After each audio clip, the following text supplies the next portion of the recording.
about, she's been talked about constantly. She's been up and down, she's been pushed around, but they held her down. NYC. She has no regrets, she accepts the past. All these things they help to make she's been lost and found, and she's still around. There's a reason for everything. Yeah, you know I've been holding on, tried to make me weak, but I still stay strong. Yeah. Put my life all up in these songs, just so you can feel me, so you can get the so real. Take me as I am, take me as I or have nothing at all, nothing at all. Just take me as I am, or have nothing at all. Yeah, she's older now, yeah, she's wiser now, can't disguise her now. She don't need no one telling her what to do and say, no one telling her who to be. She's on solid ground, she's been lost and found. Now she answers to G-O-D, and she's confident this is not the end. Ask me how I know, cause she is me. You know I've been holding on, tried to make me weak, but I still stay strong. Put my life all up in these songs, just so you can feel me, so you can get the real. Take me as I am, or have nothing at all. Just take me as I am, or nothing, baby. This is me. It's all or nothing at all or nothing. Don't you know I can only be me? I can only be me. Yeah, I can only be me. So it's all or nothing at all or nothing at all. Don't you know I can only be me? I can only be me. You know this nigga, Jay-Z. I want money like Cosby, who would? This is kinda talk that make me think you probably ain't got no pudding. Niggas got them kinda dreams from jail. You in the streets, nigga, make your moves, get your mail. Niggas are coasting the SL, but can't post bail. Niggas are roast the L, but scared to throw your toast. Well, I'm here to tell niggas it ain't all swell. It's heaven, then it's hell, niggas. One day you're cruising in your 7, next day you're sweating, forgetting your lies. Alibis ain't matching up, bullshit catching up. Here with the Rico, they repo your vehicle. Everything was all good just a week ago. Presidents to represent me. I'm out for presidents to represent me. I'm out for presidents to represent me. I'm out for every old presidents to represent me. Take me as I am, or have nothing at all. Just take me as I am, or nothing, baby. This is me. Take me as I am, take me as I am, or have nothing. Take me as I just take me as I am, as I will have nothing. Take me as I am.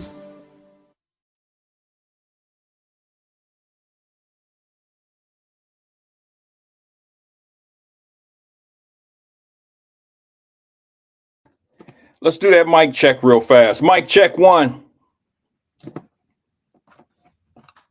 Who's with me? I tell you what, let me fusion out of this real fast and get that down and just go black. What's good with it? I appreciate the few that are here. Y'all know we here early. This is considered to be early. Let's do a mic check. Do you hear me? Let me pour my tea if you don't mind. Linda Evans says, hey, good people. What's good with everybody? Appreciate the few and the 2 that came in. I appreciate you. Mic check, sound good. Shaba, what's happening? Let me just do some checks. Let's make sure we got everything going. My sound look like it's going well. Let's make sure we're good on YouTube, good on Facebook, good on TikTok. We're good on, let's see here. X. Jared said loud and clear. He's over on YouTube. Thank you, Jared. I appreciate you checking in. Anthony Prosser, what's good, AP? What's good with everybody? I guess I better do the rundown since I said a few. What's up, P? What's up, Preston? Linda Evans, Jared, Preston again. YouTube good? Thanks, Preston. I appreciate it. Jared, salute to you. Short show today, I promise. I really was not supposed to be here, but I'm here. And I want to thank those that consistently show love by being here with me. I really appreciate it. Carolyn Smith, what's good, sis? John Ludd, what's happening? Thank you for everybody, man. Look, you got a lot of things. Rick D's, what's good, bro? I got a straight. I got a flush. Inside thing with me and Rick D's, one of my poker players. Rick D, I believe, I ain't gonna put his business out there. Y'all don't know Rick D's, but some of you do. I think he is probably one of the best professional poker players in the Cincinnati area, out of Cincinnati, I should say. What's good, Rick D's? You stay in Vegas. What's good, man? Who else? Angela Knowles, what's good? She said, it's Angela Knowles. Noel. Over on Facebook. Shaba says the stock money market confused off Trump bombing by time or what's that bombing? By time or no? By time or no? I'm doing well, Shaba. I'll be honest with you, bro. I'm ready to start consuming the market a little stronger now. To be honest with you, I'm ready to start taking it in. Kathy Rogers, a friend of mine. I mean, she was probably, I know y'all hate it when I go back to my Sandbox days. But Kathy Rogers is a Sandbox. She's the first female friend I ever had in my life. I mean, a true female friend where her mom and granny and all that was all in our lives. You know, we were a unit. We were a family. We're going to talk a little bit about that today on today's show because I just don't see any unity. I don't see any, I don't see the same shit. I just don't see it. But she reached out to me and I got to get back to her. If she watches this show, I'll probably talk to her maybe before she watches this. I don't know. She could be watching now. If not, Kathy asked me, tell you what, I'm going to go to the message. She sent me a message. She asked me something about a couple of stocks and I want to answer her. How about I answer her out loud? She reached out to me on Sunday. I was chilling on Sunday. My wife, my kids have convinced me to shut my phone off, not on the entire weekend, but on Sundays. It's very hard for me to be reached on Sunday. It's a day that I have committed to my family to just shut everything down. Devices, phone, laptop, computer, whatever I have that reaches out to the world. Damn, I just dropped my drink. Whatever reaches out to the world, I've committed to them that we'll shut it all down on Sunday. Okay. Sundays are a no-go. Let me grab this drink if you guys don't mind. New cup, new spills, new loss. All right, let me re-pour my drink if you guys don't mind. If you notice, this is why you all should go out and buy a Wyatt Live cup, because this is just a regular ass styrofoam, no weight, no nothing ass cup. This is a plug. Check it. Nothing is supporting this cup, and that's why I just knocked it over and spilled all my drink in the studio here, and I'm gonna have to reload my drink. But that's why I normally have my Wyatt Live cup, because it has weight to it. And this little foamy ass styrofoam cup fell, and I didn't spend all this money on my tea, and I dropped it. So I'm gonna be real careful with this one. Boy, that felt weird. I just got out the shower. Oh, I hate this shit. Just got out the shower. So now let me explain something. Kathy Rogers, my down the way sister, my childhood friend. I call her my Sandbox. She's my very first friend, female friend I've ever had in my life growing up. Okay, y'all know that, and you know, y'all, everybody can remember they clicks growing up. She reached out to me. She said, "Hey, Randy," she said, "I would love to learn about stock and shares, how to invest. I have my eye on Nike and Colgate toothpaste. Can you assist me?" Kathy, let me just say this to you. I just sold all of my Nike stock because Nike has been losing for me for 4 years. Nike, in my opinion, I am not let me do this. I want to give a PSA to everyone. I am not a certified stockbroker. I'm not an official stockbroker. I'm not a licensed stockbroker. I am just like you. I learned from the School of Hard Knocks. I went to the University of UCLA when it comes down to stock market and investing. I'm from the University of Clark, Lynn, and Armory. That's from down the way, UCLA. Some of y'all know that.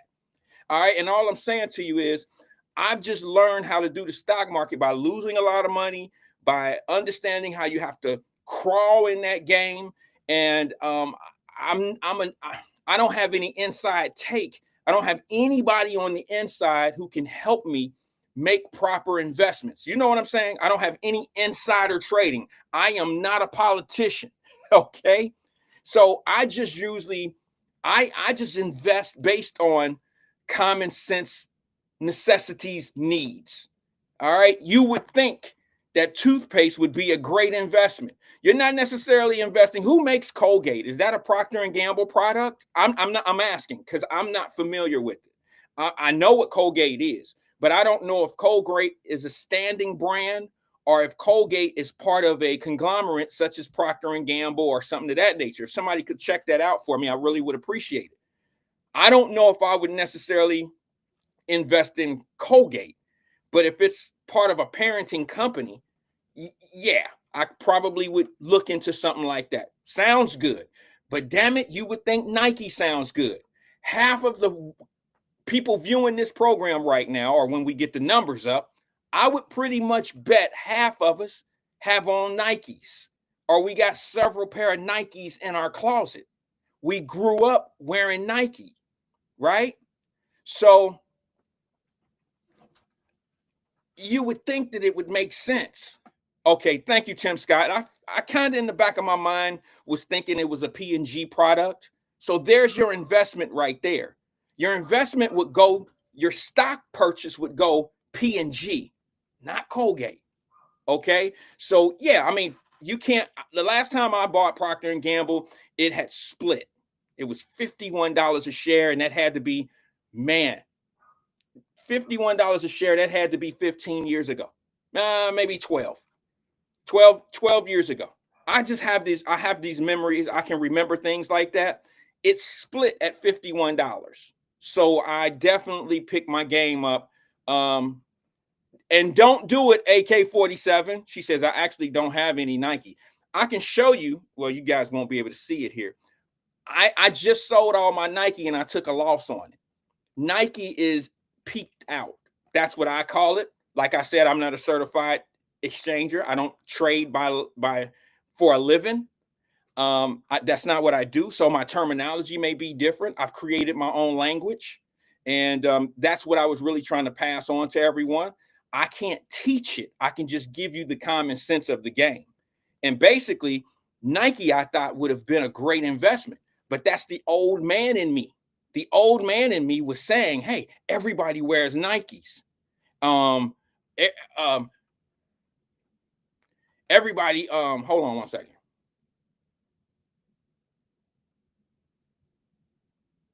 Yeah, okay. Linda Evans says, Lord, Iran fired missiles targeting U.S. U.S. over there. Okay, we'll talk a little bit about that here in today's show. They're talking in the Mideast. I mean, of course they're going to do that. Okay, that's normal. But for those that are afraid in the United States of America that they're going to be, look, Iran will be blown off this damn, it will be blown off the face of the earth. They better chill out. That's all I'm gonna say about that right now. We'll get into it. But I got rid of my Nike stock. And the reason why I got rid of my Nike stock is because it constantly lost for the last 3 to 4 years. It's been down. It's been declining. I invested, about 4 years ago. And I just sold it like a week, maybe 2 weeks ago. I can tell you the transaction date. Let's get it real fast. and I took a bath. I sold it for half, $1.63 over what I paid. Like, okay, I paid, I don't remember. I can find it real fast. I invested so much in Nike because I'm an old guy and I'm thinking that Nike, all right, it was on the 1st. It's a couple of weeks ago. I got rid of it on the 1st of this month. And the reason why I got rid of it, fam, is because I had been losing money. I basically bought $50 increments. Y'all know I tell you I buy slices of stock. I don't necessarily buy it the way traditional people, traditional way of doing it. I buy slices so I don't have to invest as much. And I watch what it does. And as I make money, I reinvest it in that same stock. This isn't a stock club meeting. I'm just going over something real fast because of Sister Kathy Rogers. I'm sorry. I'm trying to find this. If you guys don't mind, give me 2 ticks. All right. Yeah, it was on the 1st. I got rid of it. I sold it. I lost money on it. You got at a certain point, you got to cut your losses. It would have never just went down to zero. But Nike is such a big company. What Nike does is, I really don't think they're in a spot right now where they're I don't know if they're making the kind of money that they did at the beginning, because Nike is at what I believe, Angela Kenny, I believe Nike is at a point where they're reinvesting in Nike. They're reinvesting in Nike. They're trying to take over the WNBA, the NBA, the NFL. So they're reinvesting in those companies. They're trying to be the outfitter of all these things. So they're taking huge margins of their profit and reinvesting into the Nike brand itself.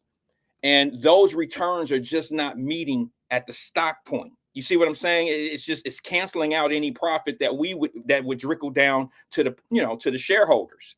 It's just not there. And keep in mind, there's a lot more competition for Nike in the foot and clothing market, probably in the history of Nike. You have so many different brands out here, from women brands, solid women brands like Lululemon, to there's a lot of brands out here now. And not to mention, I don't think the smaller stuff is really a problem, but the Karl Kanis and the Fubus and all that stuff, they're not here anymore.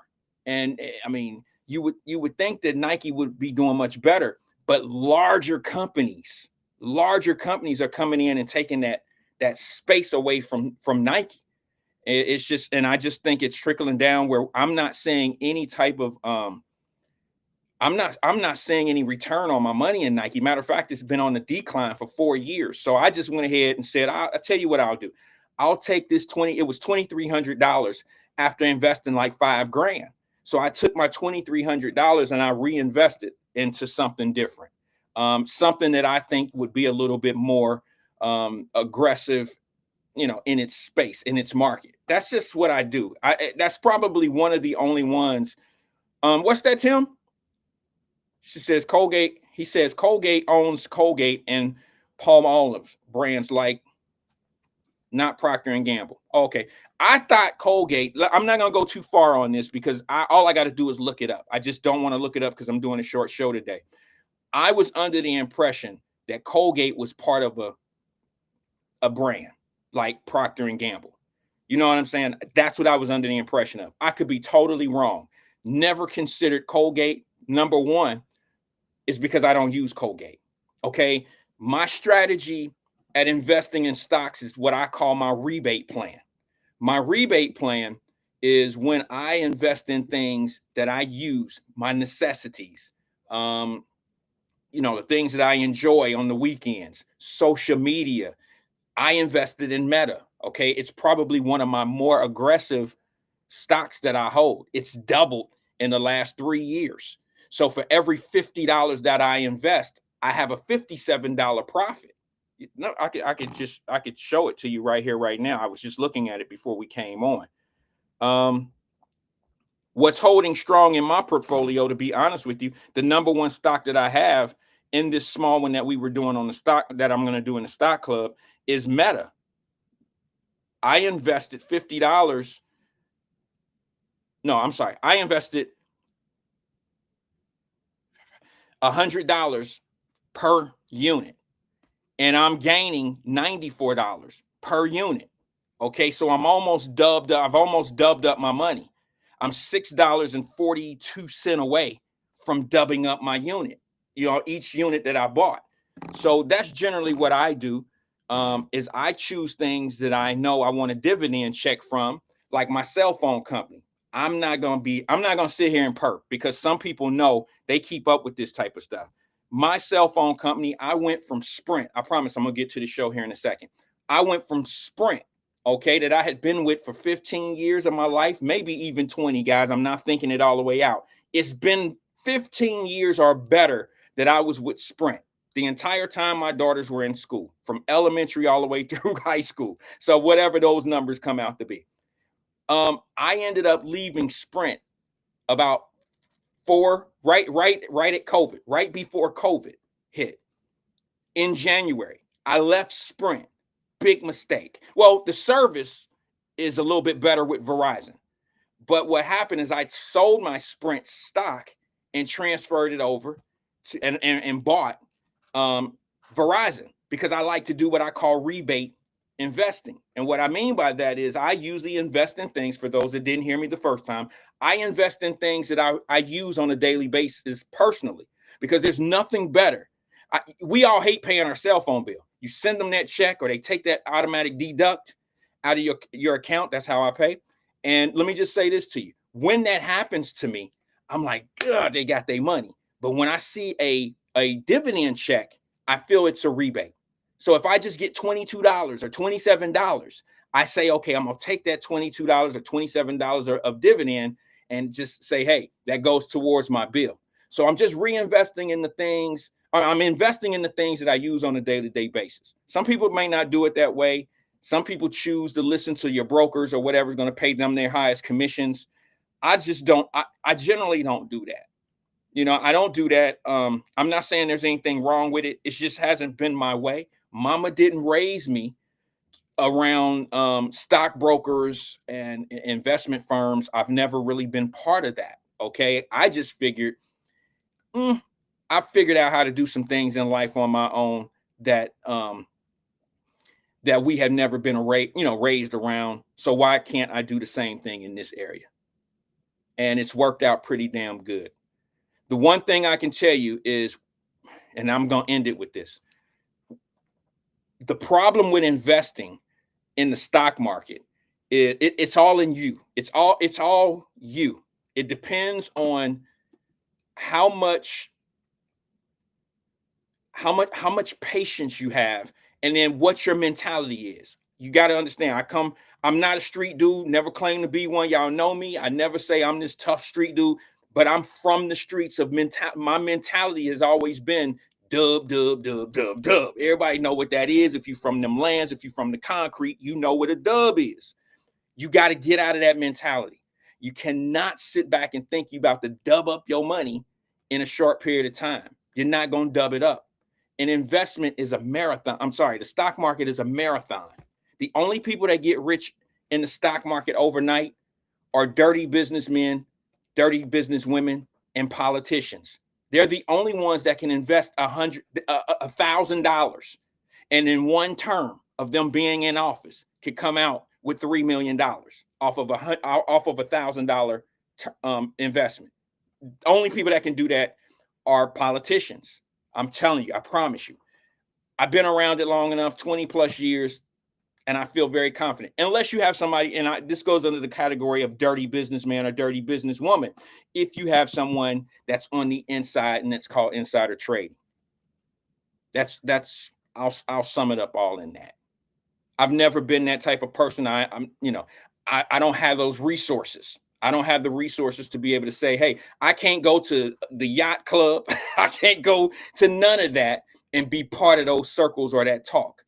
Now, a stockbroker may want you to believe they have all this inside shit that's going on. Some of them they may not have inside information, but they have landing information. In other words, they know when a new tech company is coming out. They may hear about it through the grapevine of their fields and stuff like that, and they might be able to land you into that pot when it's just coming out. That's what you needed Nike for. That's when you needed Nike. You needed Nike then, not Nike now. Nike now is a very, very slow grind, and it's been on the decline for 3 or 4 years now. Like I said, social media and social media, anything dealing in social media or AI, you have to find a space, something that you're interested in AI. I don't care if you see, like, one of the things that I love is Waymo. I don't know if y'all know what Waymo is, but Waymo is a company that's based. I'm not quite sure where Waymo is based out of. I think Britain. I'll look it up. Great Britain. But Waymo is a company that has been in the United States for a while now. Okay, and they are self-driving cars, and they're working in collaboration with a couple companies. And you got to understand that I invest in the future, no matter how slow it is. I invest in the future because the future is forever. You understand what I'm saying? I don't invest for now. I invest for the future. The future is going to be what you leave your children and their children, what they'll leave their children. So that's generally how I think. But yeah, Waymo is a company that I see is going to do some strong things. Did you see the riots last week in California? And they had the cars out there burning up, and people was tearing cars up and stuff like that. Those, let me see, I might even have a picture of one. Those are Waymo company is Waymo, Waymo. I told you guys about this company when I came back from Phoenix, Arizona a couple years ago, when my mom passed. And I told you I am definitely going to look into this company. It's not really a public. It's not a public trading company. However, they do have investment opportunities in the company. Sometimes that's the better way to go. Those are the ways that I look. That's what I look for. I don't always want to buy into the stock. I want to buy into the company itself directly. And when you make investments like that, you usually can get better pricing. Here, I think this might be one. That's a Waymo car. This is no slight, no shade, or no shit like that. That's not a Waymo car. This is a Waymo car. I can tell because it's a Jaguar. I can also tell because it has, you see that blue thing looks like a siren on top of it, like a police car siren. That's what they use. I believe it's like their navigation camera or their whatever. I don't know exactly what it is, to be honest with you. But it's this thing that turns at the top of the car. When I first landed in Phoenix, Arizona, and I seen these cars at the airport and I seen them riding around the city, I thought those were those survey cars. You understand? You know, you've ever seen those cars that ride around the city and it's a Google car and it's surveying the city and it's doing the name changing or the name. It's what that is it's looking at the names and it's putting the Google map search. It's updating it. So yeah. I thought those cars, but then I start seeing too many. I'm like, damn, there's a whole lot of these damn Google cars around here. It's too much. I just didn't get it. And then I learned, keep in mind, guys, this was just 2 years ago. That company had been in Phoenix for well over 5-6 years at that point. You're getting technology thrown right in your face, and we don't even see it. Midwest, and I know Ohio ain't going to see it for a while. And what happens is when you see people, now they're out in California, in the San Francisco area, in the LA area, and things of that nature. Those cars have been running Uber trips and Uber Dash and all that stuff for years now. And we just now getting to it. The game is just now starting to be, and we still don't have the cars. Not in Cincinnati. We don't have them in Florida. I haven't seen any here in St. Pete. You know what I'm saying? I haven't seen any. So when I looked into it, I was more on how can I get involved and bring it to the city. They're not doing that. It's a self-owned company. They're not publicly trading yet, not from my understanding.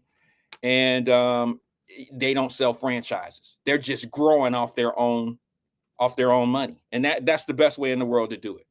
And sometimes you don't want to go public because once you get a board, now your ideas don't become your ideas. Your ideas can be your ideas, but they may not be executed unless the board votes on it and votes your idea through. I just, it's hard for me to sell anything that I've ever built from scratch. And I have a vision for it. And now a board is going to take it over. Yeah, right. Workroom 502 from YouTube says they have semi trucks now. That is the future. That's going to be your trucking. It's going to be your taxi cab. It's going to be your delivery service. It's the future. Okay. And only thing I can tell a lot of us is this. I was talking to a mechanic at the dealership, and the dealership mechanic at the Mercedes dealership told me that these electric cars, because I have an electric car. Well, yeah, I have an electric car. And he was telling me these cars are going to put us out of business. And what he's talking about are the electric cars. They don't need much servicing. You don't change the brakes. You don't change the oil. You don't do a lot of things to these cars that you normally would have to do. Your normal maintenance and all that stuff. The cars are so. I don't know why it's that way. I'm not a mechanic. I'm just telling you what a Mercedes-Benz mechanic told me. He told me, he said, Mr. Wyatt, I'm just being honest with you, man. These cars are going to put those small shops out of business because you don't have to take them in for much. Normal maintenance, and you don't have to oil anything. It's not that kind of situation. So consider that when buying these cars. They're expensive to drive. Yeah, I believe a battery, and this may go down, but the last time I checked, the batteries were like $4,000. But okay, you need a battery in 10 years, 6 years. Let's say 6 years. Okay, that's probably not bad. You've been driving a car for 6 years now. You got a $4,000 problem. If you divide that up, that's what, you see what I'm saying? It's not really that bad, but I don't want a $6,000 problem, $4,000 problem on my hand right away. So yeah, I can see how the lump sum might sound like a lot, but when you've been driving a car with zero maintenance, zero oil changes, if you do the math of 6 years of driving a car, you spent well over $4,000 keeping your car in condition. So it doesn't look like a problem for me. I mean, I know where I'm at with it. I have invested in the AI division as well, several different things, Meta being one of them. Hint, hint, hint. Hint, hint, hint. Meta has been a huge part of the AI game, and there's several companies out there. I mean, I don't want to make this into the stock club thing because, like I said, I'm no professional. I guess you could call me a professional, but I'm not a teacher. I'm the type of person, like, I'll share what I know, and if we can get it together, let's get it. If I can make 1,000, you can make 1,000. There's no rules in this game. It's like if I make $1,000 and we all making the same move, we all make the same money unless you have less money invested. The percentage is the same.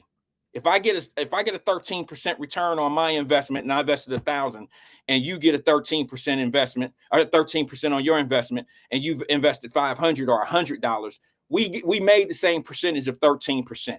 It's just I may have put a little bit more money in or you put more money than I did in. It's the same. There's no rules in the game. The game is not a hater game. It's not it's not one of them dividing. It's not going to divide us, y'all.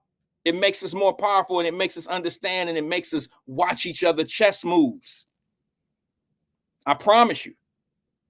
Look, what I've learned in life is I surround myself around people that want the same things in life that I want. But they have to want it as much as I want it, and they have to want to get it the same way I get it. And what I mean by that is all of us want $1 million. I'm just willing to be patiently.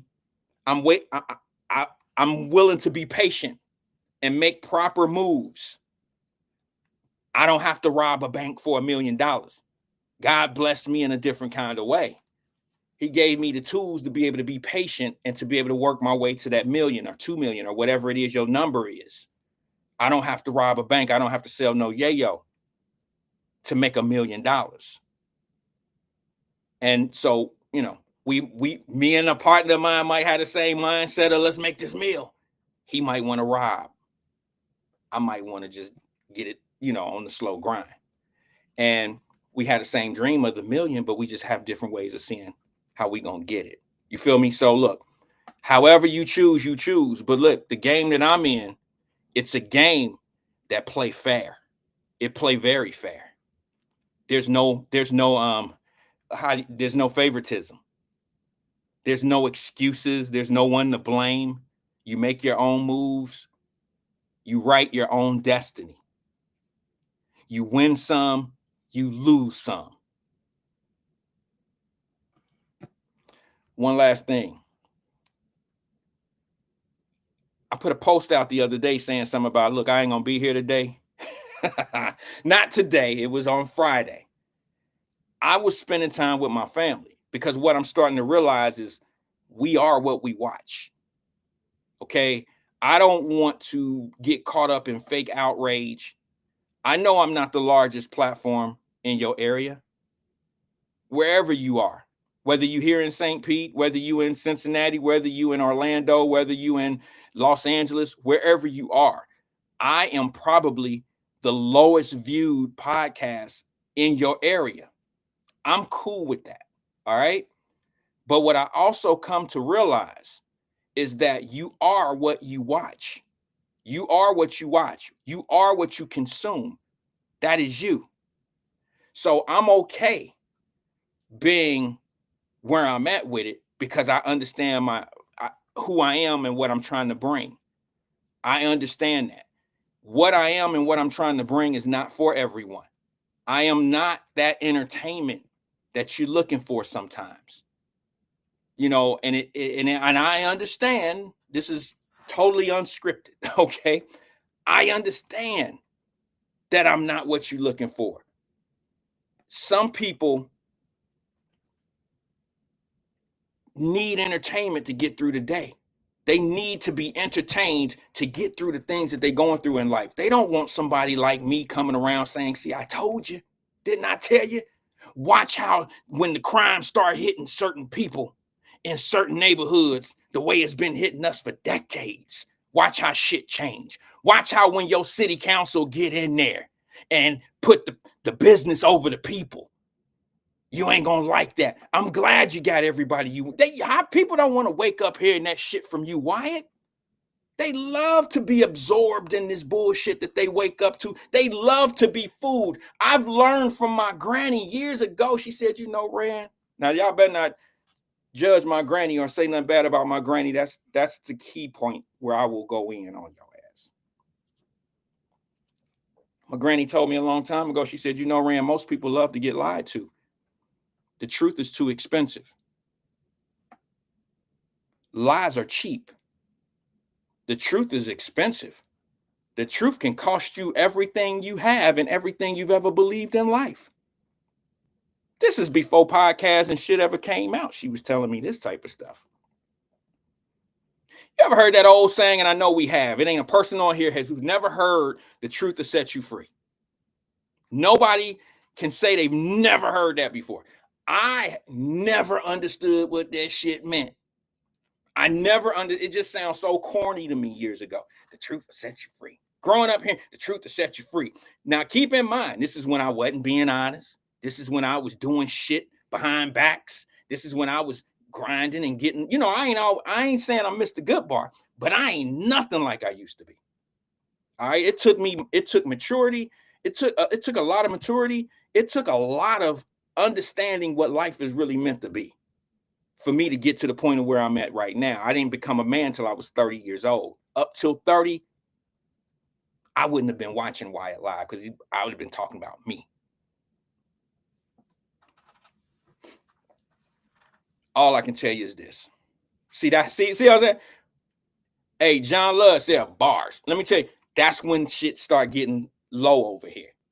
My bars get sweet and better, but the bars of the, you know, like the views, they start to go down because everybody really want me to go on here and massage the same. They want me to reiterate the same shit they've been hearing all day.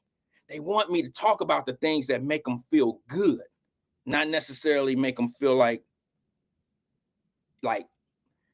there's a difference between making somebody feel good, whether it's the truth or non-truth. You can make somebody feel good with a lie. You can also make them feel good with the truth. But you know what hurt the most?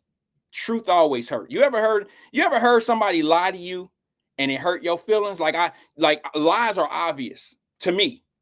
Somebody can say, oh, you a crook. You like a preacher. You got everybody on Wyatt Live sending you $10 a week on Cash App. You a fraud, Wyatt. You don't do nothing. You cheat people, Rob. You do this and this and this and that. And I don't care what platform they get on. If they say that about me, I know they're lying, so it don't hurt my feelings whatsoever. Okay, it don't hurt my feelings at all. You can say whatever you want to say about me. That's not true, and it don't hurt my feelings. I've never let a lie hurt me. I can't say the same thing about the truth. The truth is always something that's more aggressive to the emotional, part of my body. I mean, truth hurts. But what we fail to realize is the truth is sometimes what makes you the strongest. It's what really make you who you are. Lies tend to consume us, and they make us who we want to be and who we think we want to be. So we get caught up in this thing, deceptive thing, and it makes us feel better. It just really makes people feel like they're not alone. It gives this false hope. It makes people feel like it validates where they may be in life. You understand what I'm saying? Yeah, I couldn't make it either. I couldn't make it either. Motherfuckers they wouldn't let me.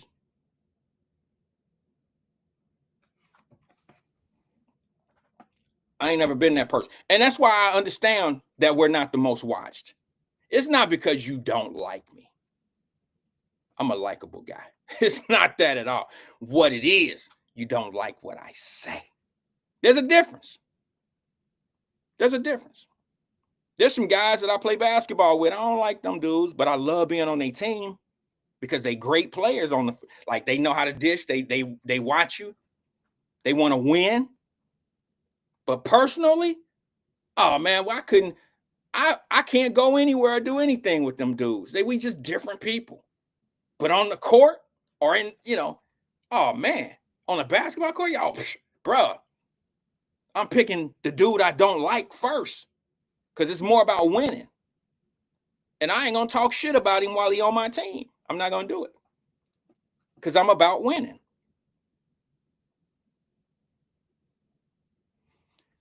I got this one thing I want to share with everybody before this is kind of like about the show. Short show today. Anybody see that clip of Nick Cannon? I know we want to talk about all the fights in the Natty. Why am I doing that? Why am I going to talk about all the shooting in the fight? We didn't handle this shit. We've been talking about that for 4 years. Not 4, 4. We've been talking about the shooting, the killing, the kids for 4 years over here. Everybody else is slow to the beat, fam. They don't want to hear this type of talk because what we said has manifested into what it is today. They don't want to have these conversations. Nobody can call me from any other platform and say that I've been bullshitting and lying. Everything I told y'all has come to this point. The reaction of your leadership, the people that they choose to put in the black community's face, all of that shit, all of it. And then my boy Andre, my man, Andre, who just retired from the police department, about to do his podcast. I wish him, Black Shield? I wish him all the luck in the world. But watch what happened. Watch what happened when you get a 30-year, I think he's a 30-year vet. I don't want to give him too much time or not enough time. I'm around it and say 25, 30-year vet. I know a lot about them streets, but I could never tell you what he know about being in them streets. He's been out on them streets for over 20 years of his life out there doing that shit, right? Watch how that shit work out for him. I want it to be successful. He's going to be successful, but he has to tell truths. And those truths are not going to set a lot of people free. They're going to stay where they are. And they're going to look at him as being the enemy. Oh, these black dudes with these badges, them black mother, they was the slave catchers with all that old shit. They was part of the problem. That's what's going to happen. Because I've noticed a lot of his conversations come after things that happen in the community, and it be the shit we said over here already. I've already addressed it, bro. That's when I start losing my viewers. That's when I was preaching. That's when they started doing shows at the same time as mine and all that old shit. I went from being up here and all that old shit to when you tell the truth of change. Oh, ain't nobody trying to be bothered with that shit, man. Pass the salt. I need that messy shit today, bro. We want chitlins today, Wyatt. We don't want that healthy shit.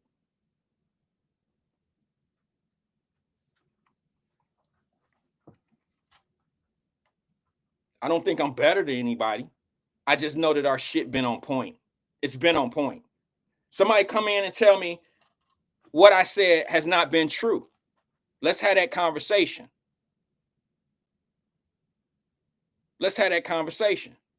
All right, Dwayne Larkin said he's trying to get me off my shit. I'm just messing with you, deal. But he said, what about Nick Cannon? This is part of the problem. The reason why you see your kids running around downtown, well, why? What the hell are you talking about? Nick Cannon ain't got no kids in Cincinnati. No, there's a whole lot of Nick Cannons out here. Nick Cannon got 12 kids and was put on blast because some little girl asked him in an interview to name his kids. How many of y'all seen the clip that Nick Cannon couldn't even name his 12 kids? And for the people that think that child support is raising a child, when if you baby number 11 or 12 or 10 and your daddy don't even know your name, but you get a child support check, yeah, that's gonna be a well-rounded ass kid. Yeah, her daddy or his daddy love them. Anybody seen that video of Nick Cannon can't even name his children? Y'all love the fact that he make millions of dollars. It's sad. If Nick Cannon has the money to raise 12 kids, which he does, he still can't. If he had 12 kids with one woman, I wouldn't be saying any of this. If he had 12 kids with one woman, he would know the name of every one of those children. Anybody disagree with that? I mean, I get my kid's name. I just called my daughter yesterday. I called my daughter Randy. Her name Trinity. The two. I don't get them confused.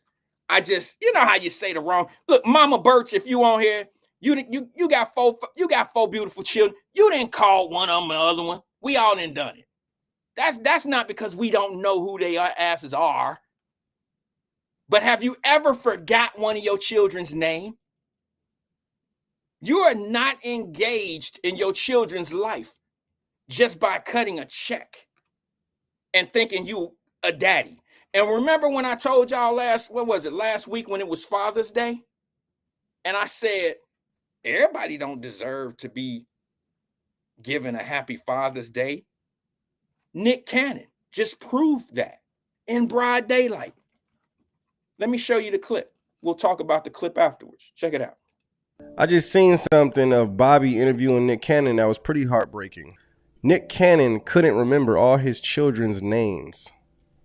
When she got upset, she would like scream and fire would just erupt everywhere and her hair would like... Daughter is? Yeah, that's beautiful. What are their names? I just told you. You told me one. Oh, you want all 12? 12 names. All right. This is where I usually get in trouble. Why? Because you don't know all of them. I know all of them, but like when you're labeled, like can you label or just rattle off 12 of anything? Yeah. Okay, what can you rattle of 12 of? 12 can you name colors. 12 states right now? They're not, like, what's something personal to me that okay. States: California, Alabama, Alaska, Arizona, Colorado, Connecticut, Delaware, Florida, Georgia, Hawaii, Idaho, Illinois, Indiana, Kentucky, Louisiana, Maine, Maryland, Massachusetts, Michigan, Minnesota, Mississippi, Missouri, Montana, Nebraska, Nevada. Can you see exactly? Okay, name 12. What do you have 12 of?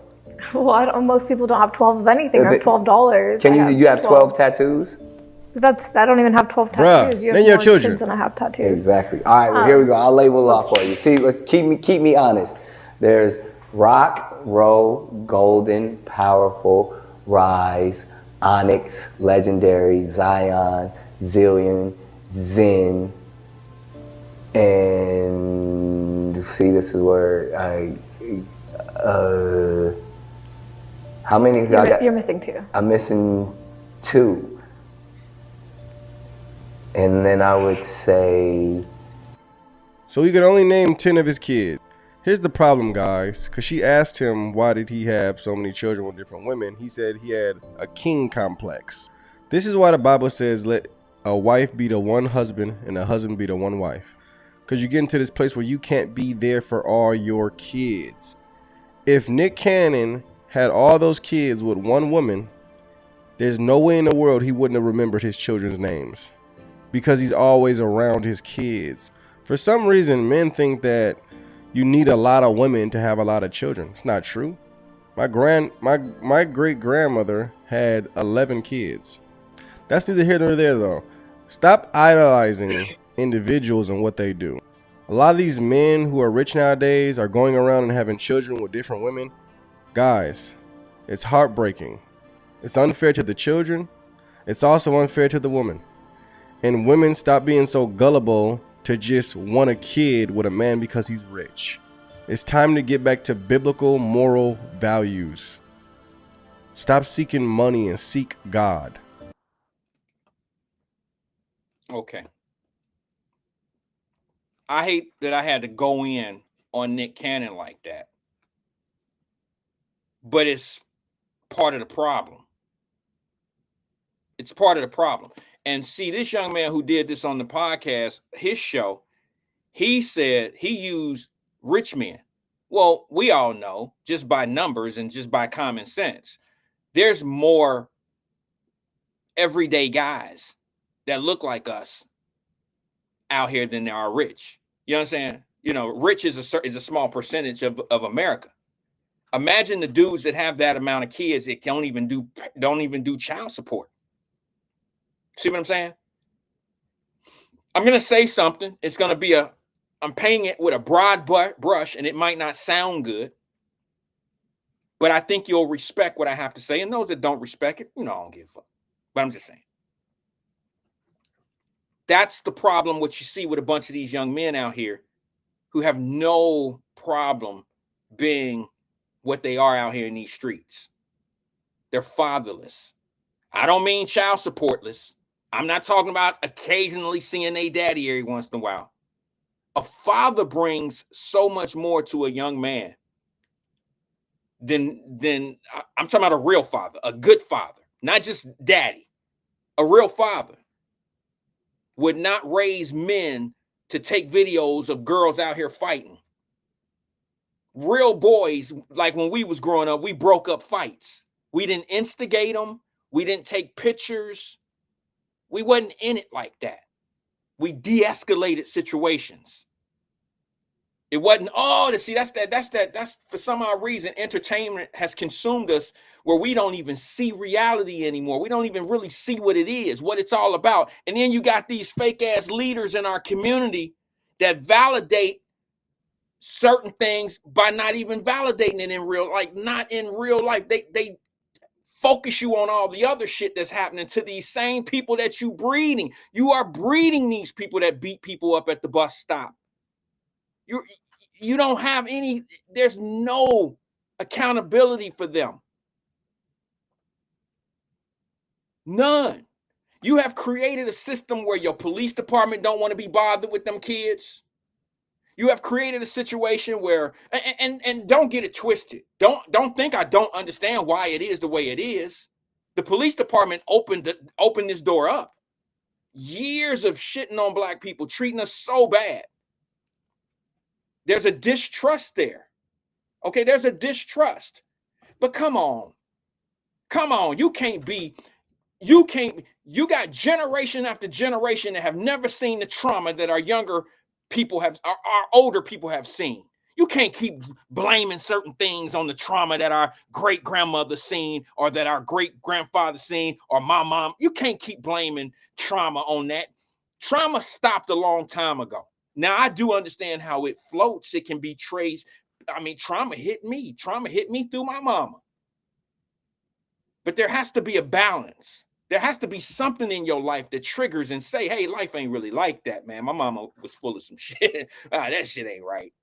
It ain't all the way there like that. There has to be some balance there.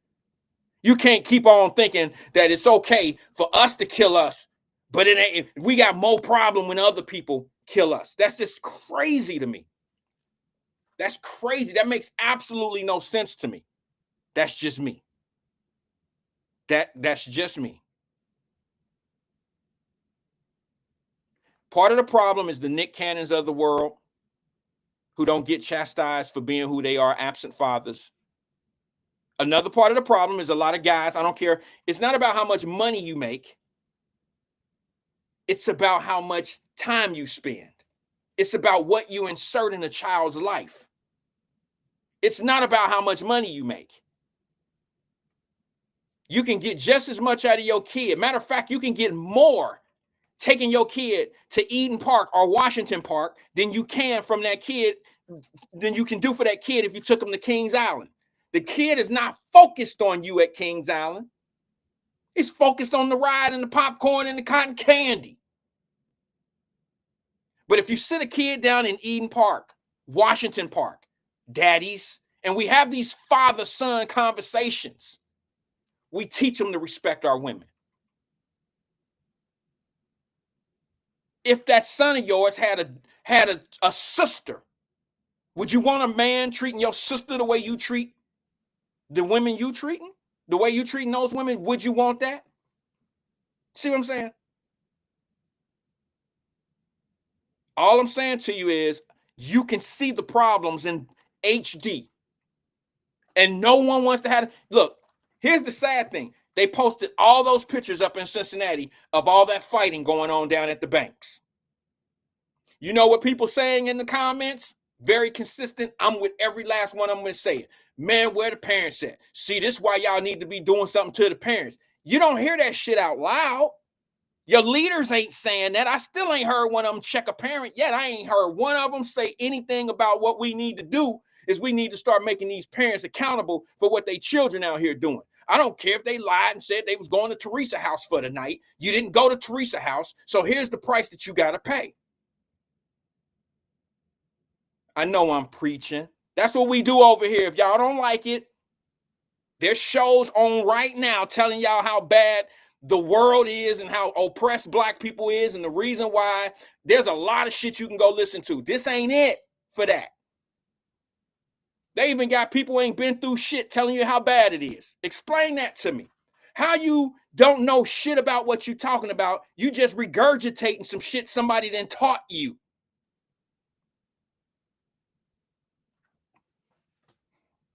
Training wheels of nonsense.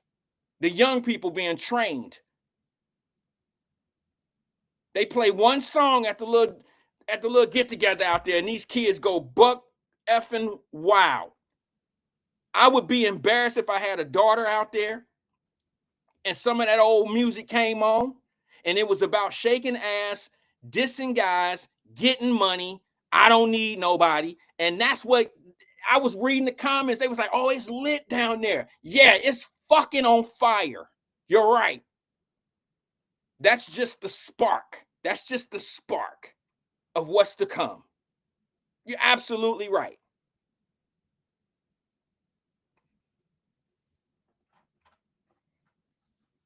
And then we got the ones that want to act like, you know, like there's no reason for people to feel the way they feel about certain situations.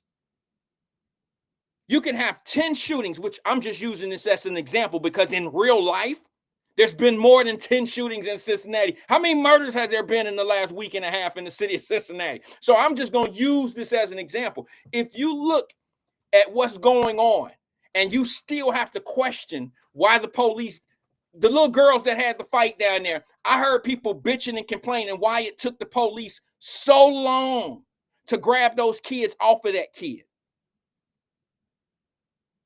What does that tell you? Do you have common sense? Common sense tell you the police don't want to engage in them kids.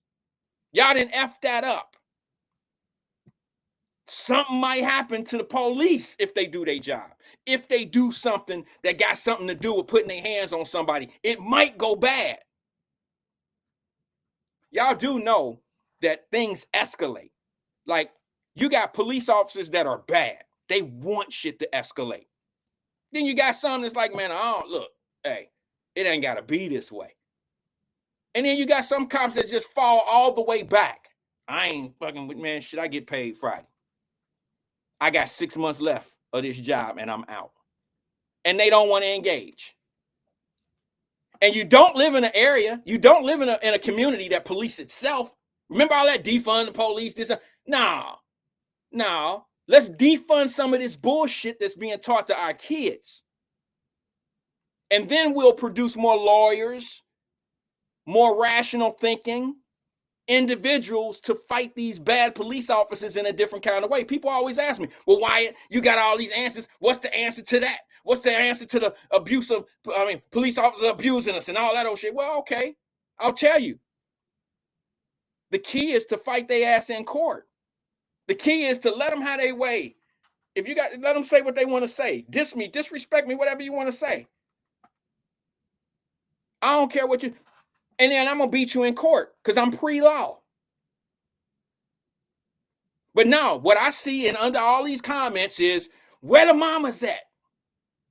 Where the mamas at? Where they parents at? I see all that in the comments, but I never hear any of those conversations. And when y'all thought I was crazy 3 years ago before this even escalated, what was I saying? And I stand on it. You have to start charging these parents.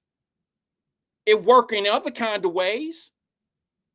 Why is it that when you put money on it of accountability for parents, then that's when the states and the cities want to involve the parents? Tell a parent, have a parent have his kid truant from school. School knocking on the door. Here come service, kids services.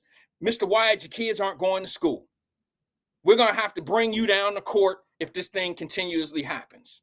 Well, why is that? Why is it the things that are connected to the money? Why is that the ones that they look to the most as far as we got to fix this shit? We can't have kids truant. It can't because they thinking, oh, well, you know what? We have this great universal schooling. You know what I'm saying? Because the numbers tell you that that's a lie. It's because they get paid for the attendance.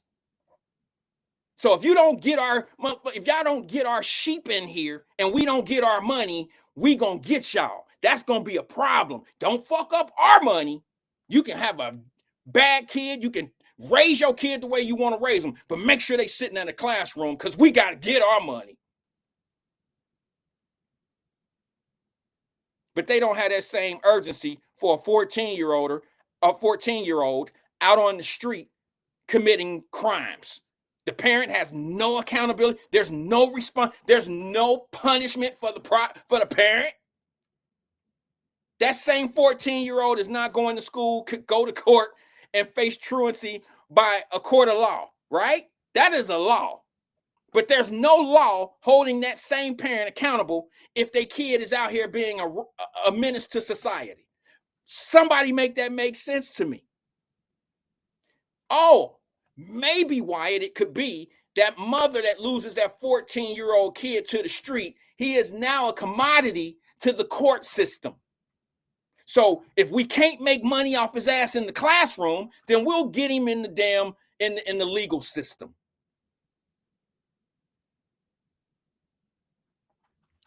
Sorry, I'm not entertaining. I apologize. This is when people begin to leave what they want me to say. They want me to focus on why is it that they doing us this way. I just come from a place in my life. I don't care where you from. I know where I'm from. I just don't accept how people do me. I ain't never trying to change nobody. I'll just change myself. I'll change my environment. I'll change what I'm around. I'll change it to be suitable for me, suitable for my family. I ain't trying to bitch and complain about how nobody do they shit, how they do they thing. That's not me. That's why I'm not mad how you vote. You mad at how I might vote. You mad about my beliefs. You mad about how I move. You mad about what I decide to do. You mad about my opinions on certain things. I'm not mad at you.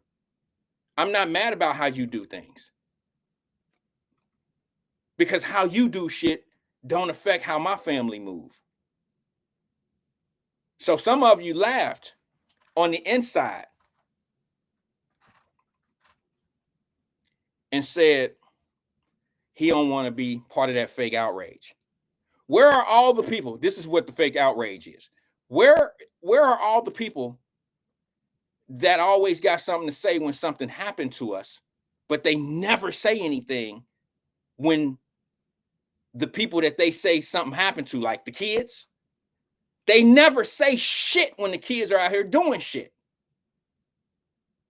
I guess that's part of the one-sided argument. I guess that's when the arguments, when they benefit you, that's when you speak the loudest. When these situations, you know, you got kids out here that are getting shot by other kids.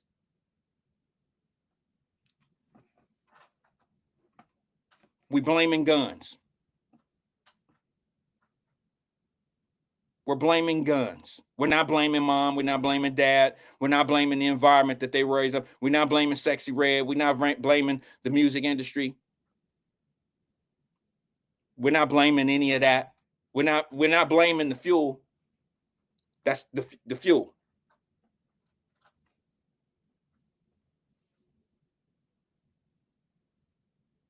The craziest thing in the world that I heard is starting to blame people that have something in their car. Well, if you wouldn't leave things in your car, nobody would steal it. That sounds dumb as hell. Well, if you didn't leave money, if people didn't leave money in their ashtrays, people wouldn't break in your car.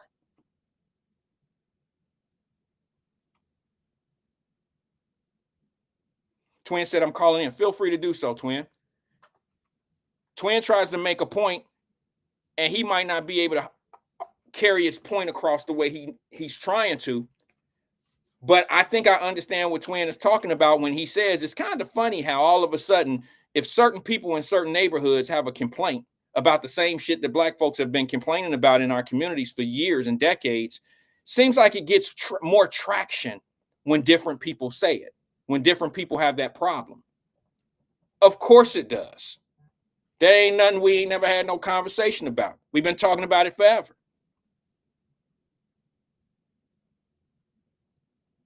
Soon as somebody move into the neighborhood that we once with a, it was majority black folks in over the Rhine. And soon as white folks came in, white people start coming in, and Asians or whatever, Jewish people, everybody, when they start coming in, the crime didn't change. The victims changed. So when my mom was robbed at an ATM by Finley Market years and years at the Genie machine, nothing was done about it. It wasn't on the news or none of that shit. But when certain people in them same neighborhoods get robbed, get beat up, and they start expressing not just their crime, not just what happened to them, but what's going on in the community, they just say, look, I mean, you could tell the difference. Look at what they're doing in Oakley, Hyde Park, that area. When those folks step up, it's just different. I don't know why that is. And it's different to the same people you put in there to be what you needed them to be for you, not for them, for you. Oh man, I might be losing something. I'm losing it. I'm losing it. I know half of y'all won't be back tomorrow. I'm cool with that. I'm burned out. I am absolutely burned out. Let me go to the phone lines. Good afternoon, caller. This is Wyatt. Who am I speaking with? I'm sorry. Good afternoon, caller. This is Wyatt. Who am I speaking with? That is Twin, right? Twin, what's good with you, brother? How you doing? I'm all right, man. This dang on heat, man. Yeah, I heard it's hot in the Midwest, brother. Huh? Said I heard it's hot in the Midwest. Oh, you down south? Mm-hmm. What's the weather down there? Well, it's nowhere near it's a different kind of heat. All right, we're always getting the 80s, the 82s. It's just a little bit. I'm accustomed to the 82s. It's just a little bit heat. Y'all in Cincinnati, y'all got this humidity thing. All right, we don't have a lot of humidity in Florida. Yeah, cause I can't catch a break, man. My dog, I thought I killed him yesterday. Killed her, man. Walking and she stopped and paused. Like, man, baby girl, I threw you had water the on dog and outside? everything. Huh? You had the dog outside? You saying? Yeah, I had the dog. I wanted her to take a walk with me, and that didn't do too well, Wyatt. Yeah. Thought my dog passed out on me. She went under the tree and laid down, and I said, baby, we got to get some water. Yeah. I grabbed a water bottle and did that, and she got lazy. I guess she ain't used to that walking and stuff. We walked about a mile and a half, maybe. Hey, twin, can you give me one? Can you give me 1 second? I want to answer a question for Terry Coleman, if you don't mind. Can you give me 1 second? This your show. Okay. Well, thank you. I appreciate that, brother. Terry Coleman asked the question: what is your solution to this crime?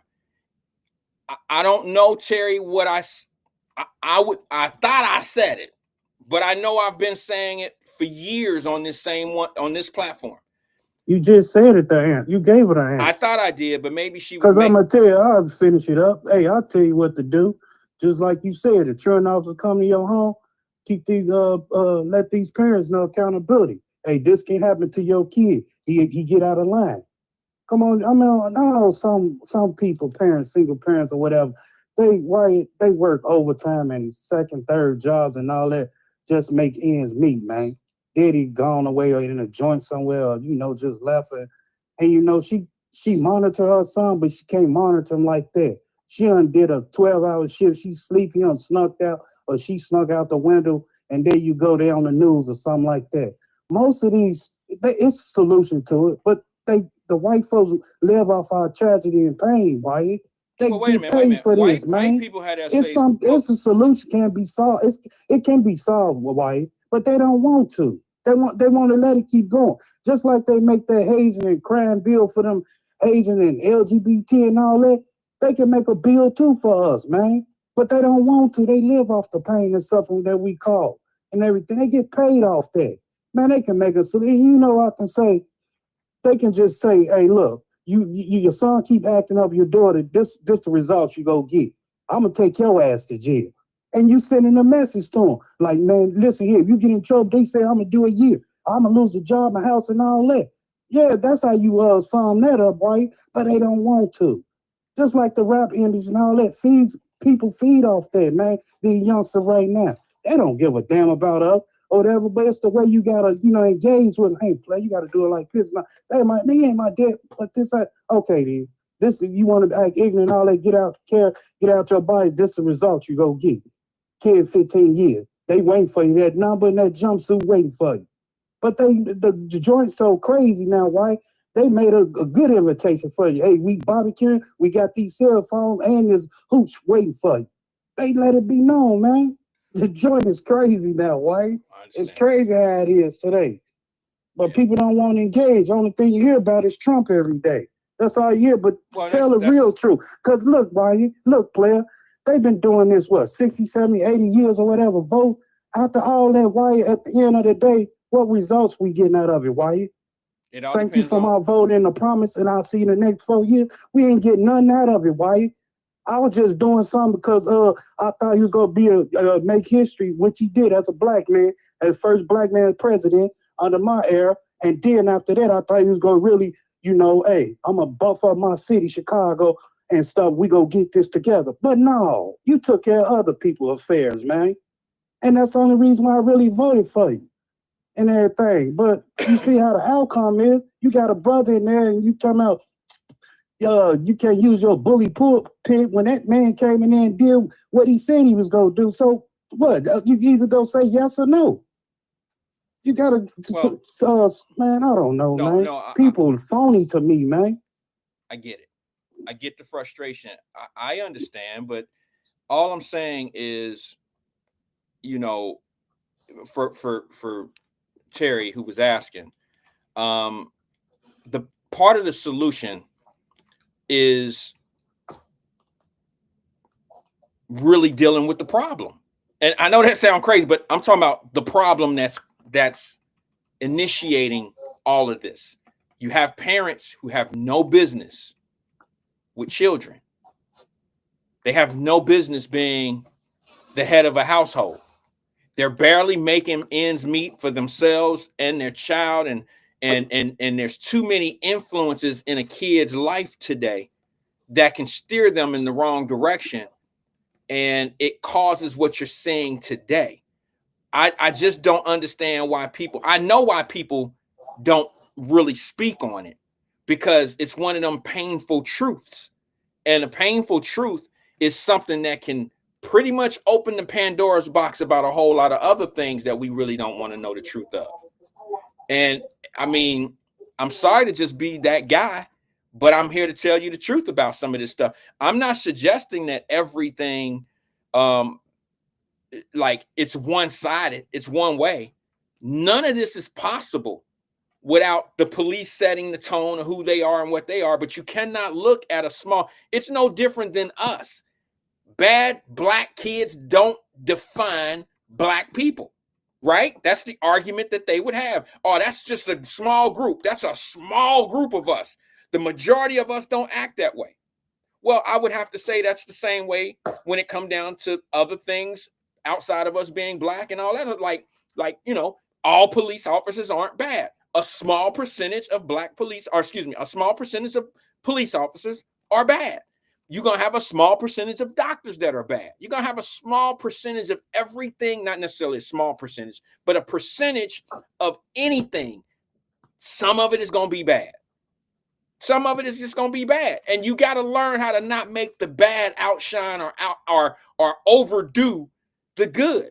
And you can't allow the bad to be the excuse of why the majority is the way that it is. You can't, that's just dumb to me. You can't say the reason why we ripping and running and don't pay attention to the police and, you know, out here shooting one another is because the police out here to kill us. You can't say that. There has not been a year and there has not been a year in decades, not one that I can even remember, where 365 black men or women have been killed by the police. Show me a year that they had those type of stats. And what you've done, you've created an environment off of a small percentage that has happened in the past, and you use that as a springboard to push propaganda.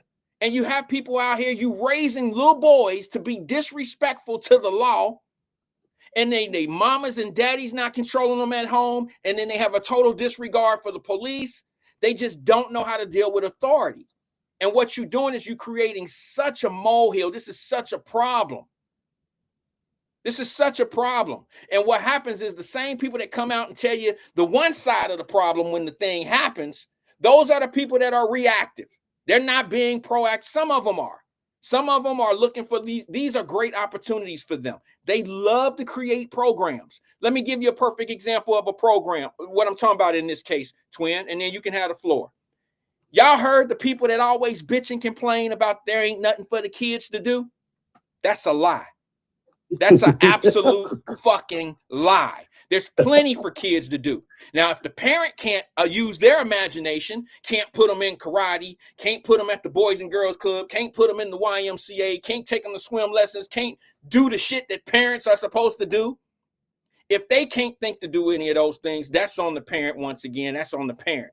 Now, when you start talking that shit about ain't nothing for these kids to do, you might want to reconsider that argument.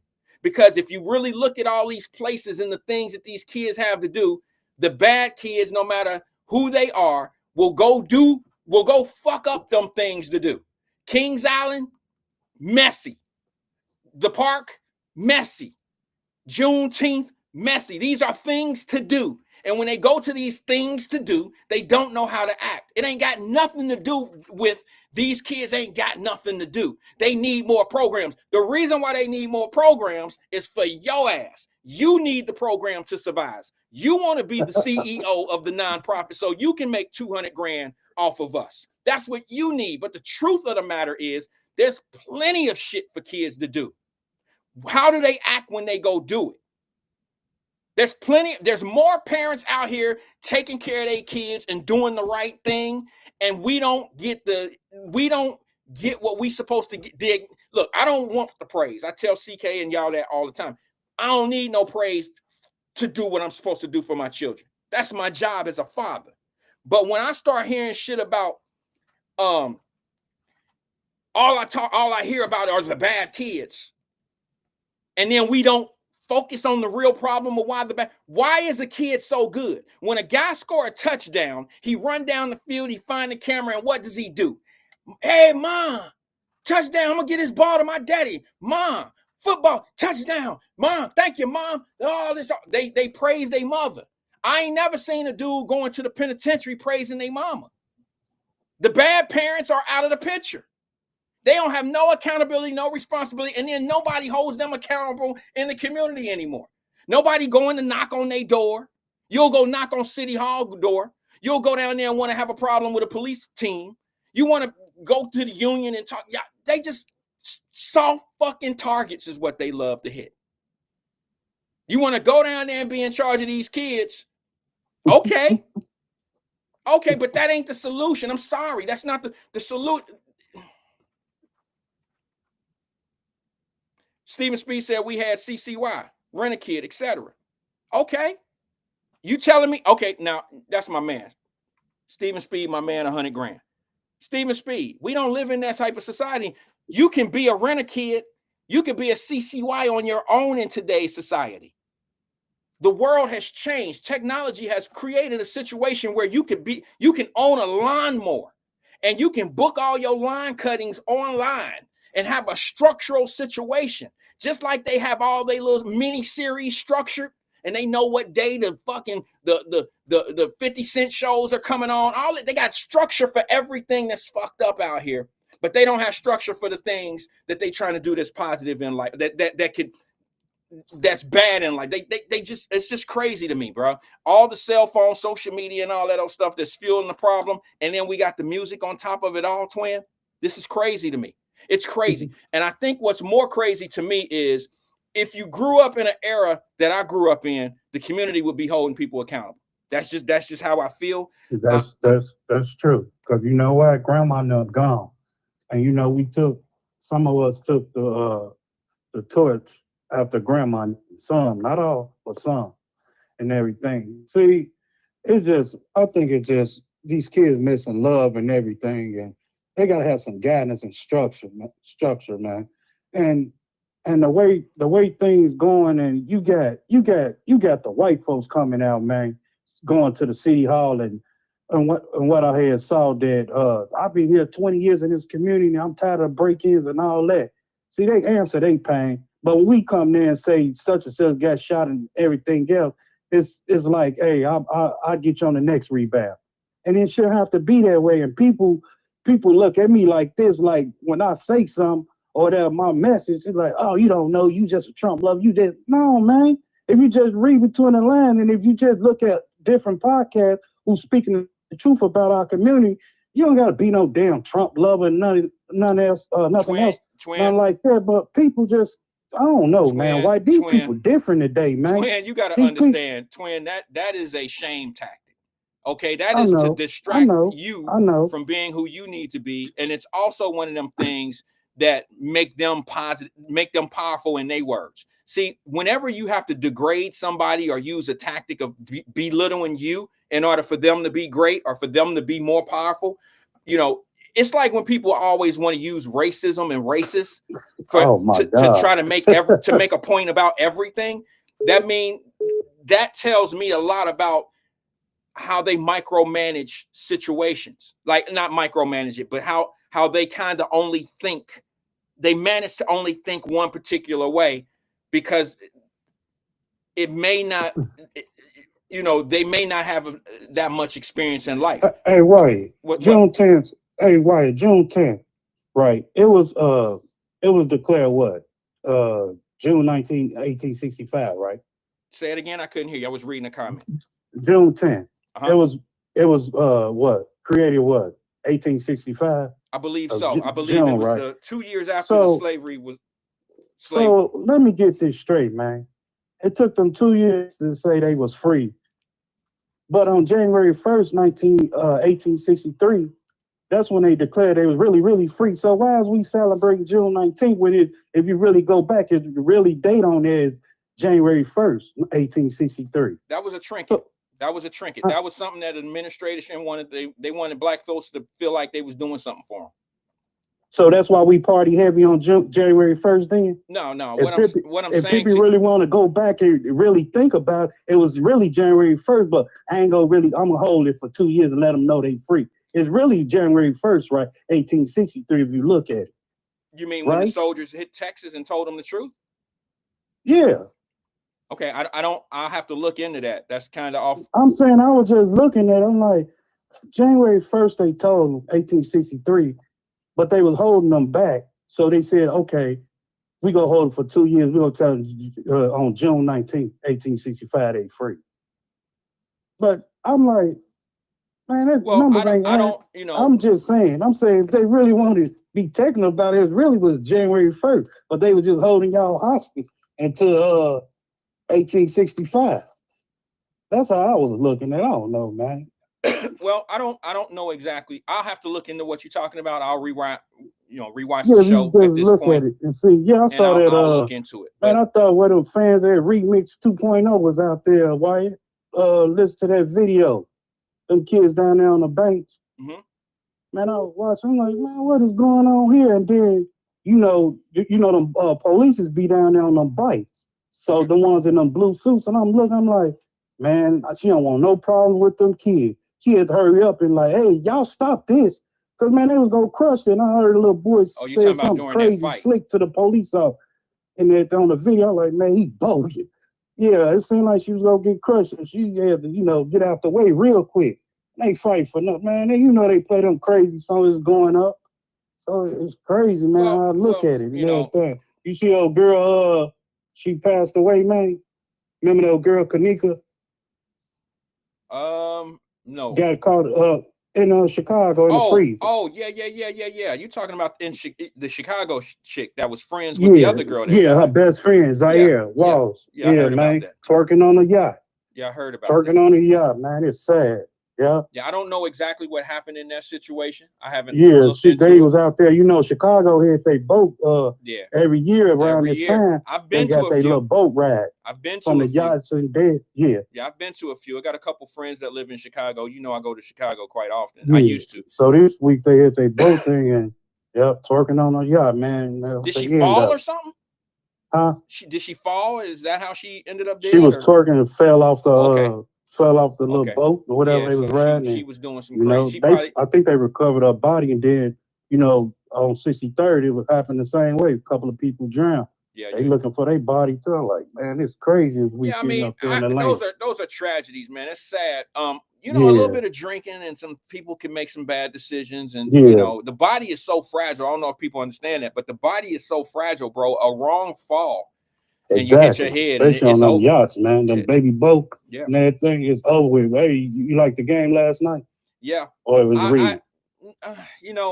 Some people say it was rigged. Well, I don't know. I don't know about rigged. I mean, I think bad calls happen in all NBA games. I think when you see high profile games and you see a bad call, then it becomes a conspiracy theory. Now we got all this rigged stuff talk, but I think refereeing is pretty bad in the NBA.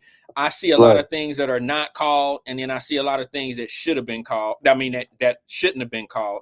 I see it, in regular games. So I don't know, bro. I think the best team won. My team was the Pacers, yes, but the best team won. They're talented. They had the MVP of the year, on that team on Oklahoma. So the best team won. They had 7 games to get it done. Yeah, not like Reggie Miller just some shit showing them at the end.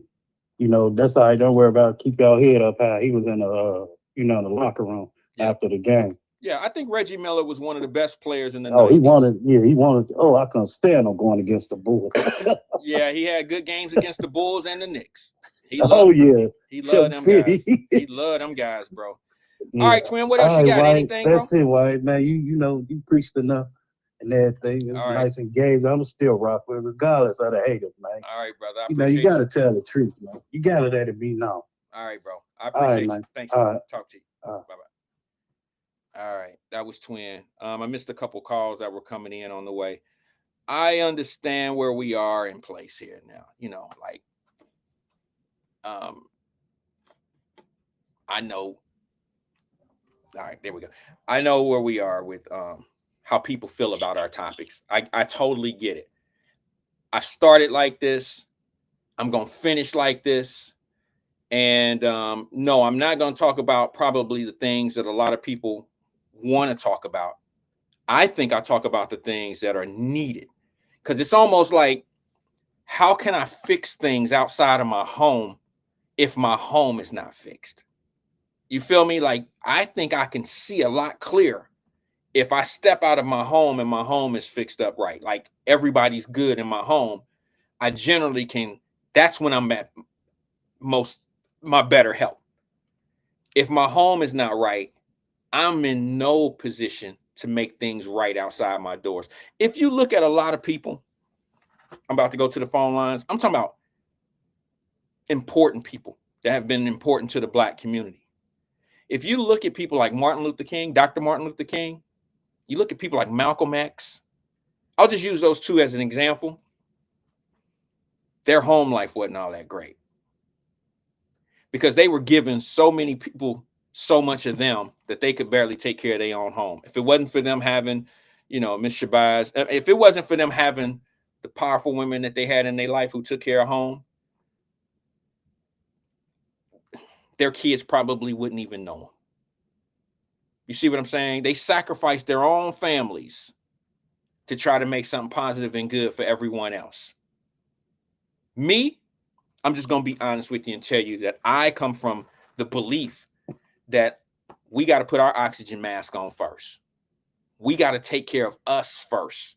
Take care of your own sticks. Take care of your own house. Take care of your own inside first. And then reach out. And then be part of the fix. You'll be surprised of that type of combination. I don't think they would need much from you if we were practicing things that way. You know what I'm saying? Like, if I'm concentrating on my family, I got my family in order, I walk outside and my neighbor been inside all this time working on his family. Now we walk out together, our families are together, we got our shit together. We need less from one another. We need less. We don't overextend ourselves. Let me go to the phone lines. Good afternoon, caller. This is Wyatt. Who am I speaking with? Hey, how you doing, Mr. Wyatt? This is CK, Cincinnati King, checking in with you, sir. CK, what's good with you, brother? How you doing, man? Hey, man, I'm proud of your platform. I was listening to your last caller named Twin. Yeah. And I heard y'all discussing basketball, and it's on you, Jack. It's on Randall Wyatt, because remember, he was a conundrum.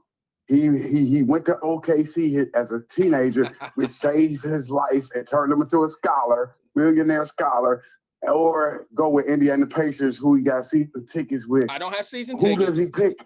No, we just embellishing for the internet. Okay, my bad. We're gonna lie a little bit. Okay. I get it. Yeah, you're right. It was you. It's on you. Remember, it was all on you. You had to make a hard choice: your first city or your current city. And you went with your current city, right? Yeah, let's just say that for the internet. I go to the Pacers games. That's my closest NBA season city when I'm in Cincinnati, when I'm in Ohio. So yes, I could say that I'm a Orlando Magic fan because I generally can go a couple hours to Orlando and watch the Magic play if they're playing somebody that I really like. I wouldn't travel to Orlando to watch them play the Pacers. I'm not a Pacer fan like that. I'm a Pacer fan to the point of they bring the Lakers in town. They bring the Celtics in town. They any NBA team I want to go see, if they play in the Pacers, that's when I go to those games. You see what I'm saying, bro? So I would love to see the Pacers. I wanted to see them win it because, yeah, I got to have some love for the Pacers when I'm sitting there watching them play some of my childhood favorite teams. See what I'm saying? Right. Like when you said Reggie Miller, and then you made a comment about Reggie Miller that was controversial. You made a very controversial statement about Reggie Miller. Who did? I did. Yeah, earlier on your platform. What was that? You said he was one of the best players in the 90s. He was. It's like Ohio State, the best player of the 90s. Oh, I don't no. want to hear no one of the best. No. Now you going too far. He was not the. You got, bro. Come on. I didn't say he was the best player. You didn't hear me say that. No, I said that's he what was one of. Don't we talk about one of the best? He was the No, best. hell no. In the 90s, shit. He wasn't. He was not the best. He might have been in the top 15. Hey man, if you consider top 15, I keep telling you this, Wyatt. If I could get into boxing and you could compare me to Muhammad Ali, I am the greatest. If I could just be mentioned with them names, if you could be mentioned with LeBron, with Dirk Nowitzki, you are the greatest. There is no argument. If they mention him, Wanda Wyatt with Clarence Thomas, you are the greatest. I don't know about that. If he made, I'm talking about for Supreme Court justice. So now let me ask you something. If you were a professional boxer and you got in the ring with Mike Tyson in the 90s, that made you the GOAT? If I'm winning that with his prime and he couldn't knock me out, I took him the distance. See, now you changed. I'm one of the best. You changed. If I beat him, what if I beat him? Well, Douglas? Buster Douglas beat Mike Tyson, so is he the best fighter in the world? The proof is in the pudding. Watch the film. You've seen the skill level. You've seen the determination. You've seen the in shape. Okay, let me ask you a question. He looked like one of the best guys I've ever seen. Let me ask you a question, CK. I hear you. How many title defenses did Buster Douglas have? 1. And what happened? KO 3rd round, Evander Holyfield, real deal. So he lost in his defense of the title, correct? You lost to another great, phenomenal, greatest of all time, Muhammad Ali guy. Jesus Christ. No. Look who he lost to. Holyfield is one of the greatest guys, just like you said. Holyfield, just like Reggie Miller. I think he's just like Reggie Miller. I think you're missing the point. My point is, what makes you the greatest in the world are people like Floyd Mayweather in the gym or in the boxing world.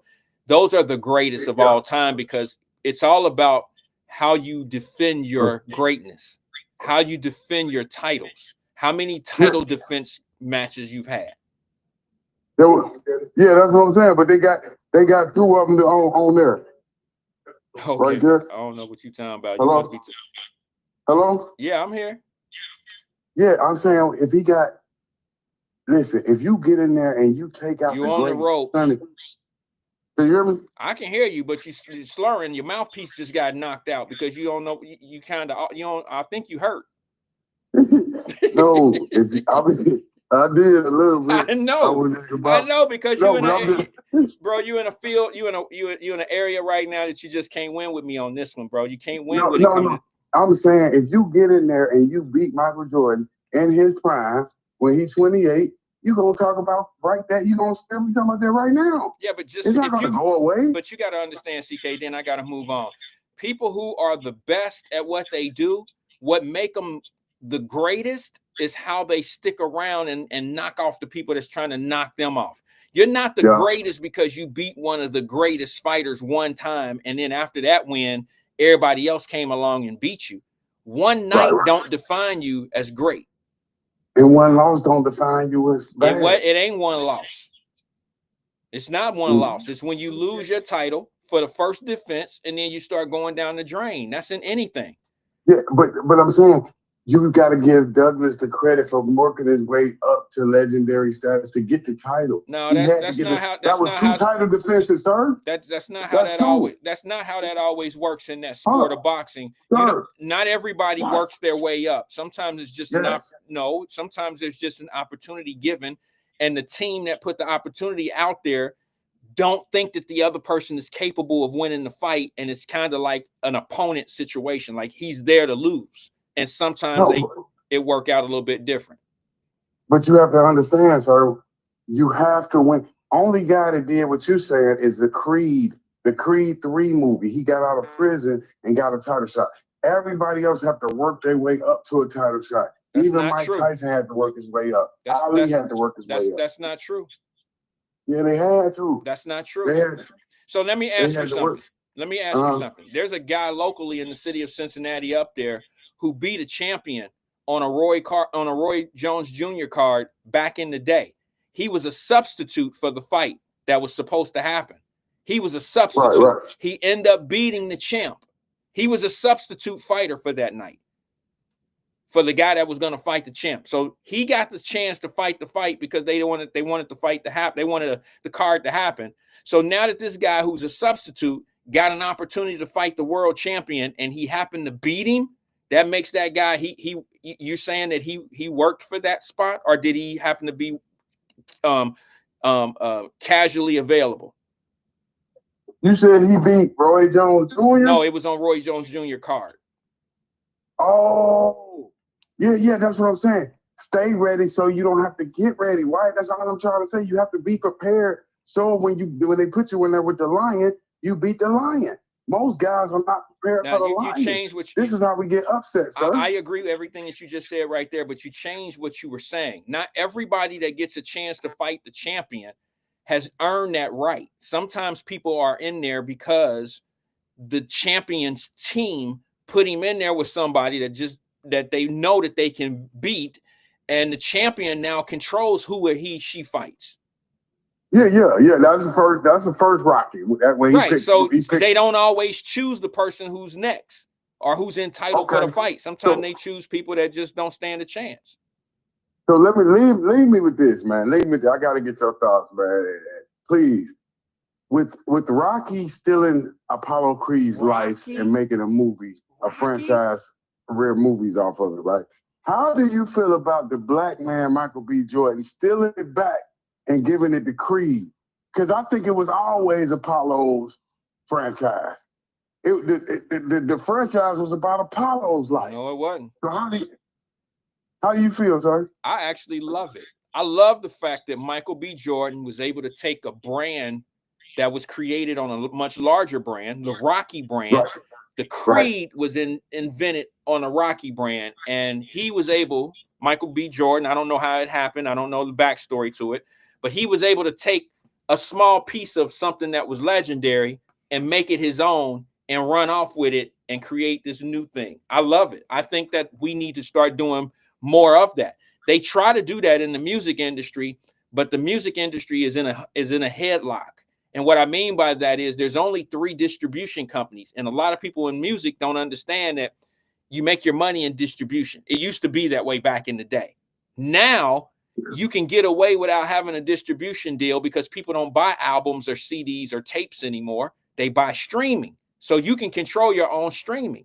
There's no reason why people shouldn't control their own destiny other than a mental slavery.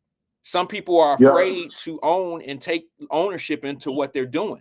And the only reason why you have so many people working for other people in that streaming world is because they don't have enough confidence, or they take the upfront money, which is usually the carrot. It's usually the bait to get them to get into a bad deal. You know, I'm taking the upfront money. Well, see, then you won't own anything. I just wanted you to see, because look, it started out Rocky. He stole that. Really, the franchise is about Apollo Creed. Remember, Apollo made Rocky. He was the champion. He was the Muhammad Ali. He picked Rocky and made him a superstar. And then Michael B. Jordan, being the genius he is, stole it from Sylvester Stallone. Now him and Rocky is beefing in real life because he stole the owner rights. I love it. Yeah, exactly. Isn't it ironic? Well, I don't believe in stealing. I don't think that stealing something from somebody is right, whether, you know, it works in our favor or go against us. I can't condone stealing. But strategically, if he's playing chess and they don't have the Creed, they don't brand the Creed the way it needs to be branded or run off with it themselves. It's like being in Star Wars. You know, you create a character in Star Wars, and the guy who played, like, what was the black guy's name? Billy D. Williams. If Billy D. Williams came out with something that was like that character, but wasn't, you know, if Star Wars brand didn't have Billy D. Williams' character sewn up and didn't have it protected, I wouldn't be mad if Billy D. Williams went off and became whatever that character was on his own brand, on his own, you know, sitcom or his own show. I wouldn't be mad at that. That's not stealing. Yeah, you take it. It's rightfully rightfully theirs. Now No, you it's own not. the artwork. What's It's right. what's yours is what you create and you protect. Mhm. Everything that you own, you don't own everything that you create. Creation is one thing. That's a thought process, right? Ownership is Yep. something that's done on a business end. If I tell you an idea right here live on the air, we're going to make some scented candles. All right? We're going to make candles that smell real good, and this is what we're going to put in it. If I don't have it protected, I just told the world what we're going to do, and I gave them the recipe. Nobody's stealing it from me if I don't protect it. They're taking what I gave them. There's a difference. Yeah, yeah. I just want we got that's how we take over. That's what you call you taking your reparations. You're taking it. You get in there, you get a roll, you butter them up. That's how you do Vlad, Randall. If I get on Vlad, I'm going in there to take to become him. I ain't, like you said, I'm not stealing, but it's manipulation. I'm hustling. I'm rubbing my hands like Birdman. This is all a scheme. I understand. I don't let. Okay. But you notice he invites you on there and schemes you. But yeah, man, thank you for taking my call, man. You got a great platform. Keep doing the God's work for the people. Well, I need the people to understand where I'm coming from, CK. I'm not here as enemy. I'm here as someone that cares so much that I'm willing to be the bad guy. And that's just how it turns out sometimes. Sometimes you have to intentionally step on toes so people can see the real way. You know, sometimes the people that are in our lives that we consider to be leaders and supposed to be representing us, they're not always doing it for the real reason that you think they are. They're doing it for self for themselves. Yeah, you just keep them the right way. You know, I can't even get my words out. Them drugs catching up. But hey, go ahead, man. All right, brother. Well, I appreciate you. Thanks, man. Yes, sir. Right, bye-bye. Thanks for engaging with us, CK. That was CK, man. Hey, I appreciate him. I appreciate anybody that comes in and give me thought, whether I'm on the same page as them, maybe they're giving me something to think about, something that I've never thought of, whatever it may be. I'm cool with it all. Somebody put in the comments some time ago when I was talking, I believe it was a guy. He said, "Am I okay?" Yeah, I've never felt better, to be honest with you. See, that's what happens sometimes. And this isn't a shot at the individual. This is people think that you're supposed to play by the rules that are set by other people. You don't always have to follow rules that, not necessarily rules. Sometimes people have you in these positions where if you say something against the grain, or if you say something that's against what they think, they try to shame you. And that's probably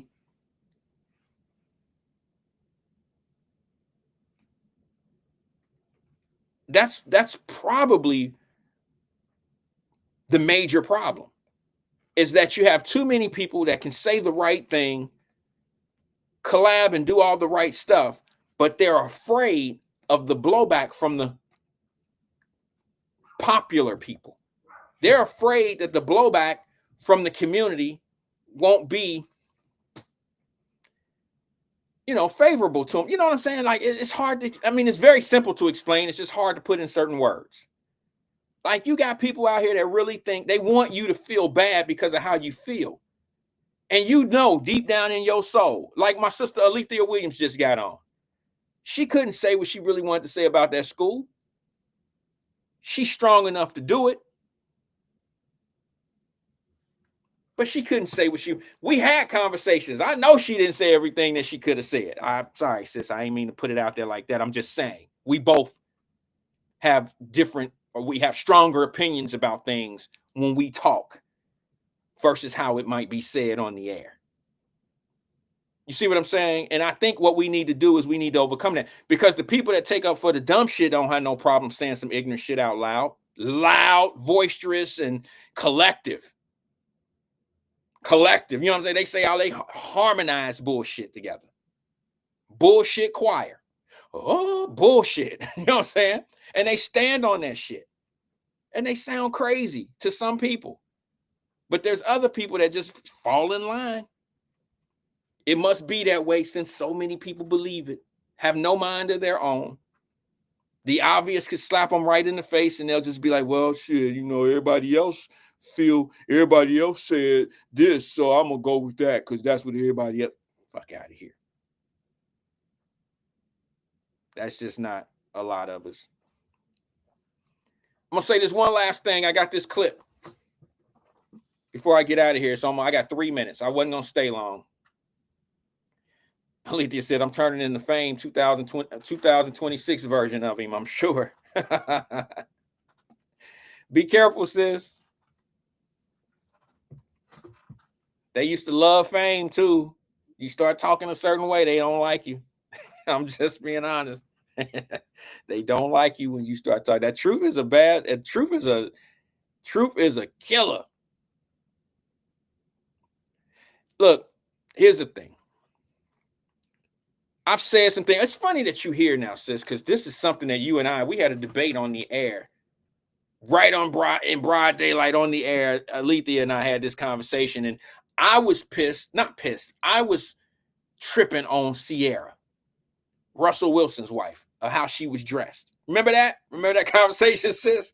And I was like, man, if that ain't my wife, I just wouldn't want my wife dressing like that. And that ain't for me. I wouldn't want all of that.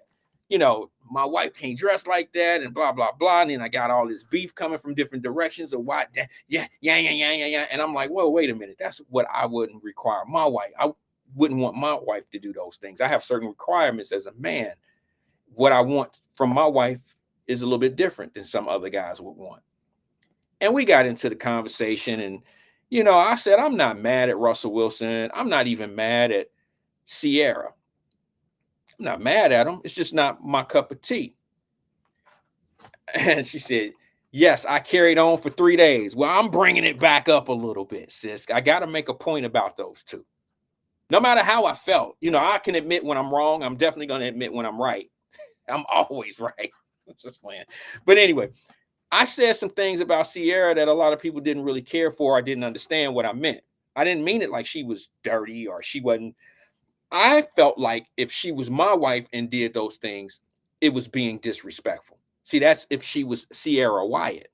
If she was Sierra Wyatt, I would say that's disrespectful because I would have my 5 non-negotiable things in a woman. I think one of the problems we have as men, this is just me, my opinion.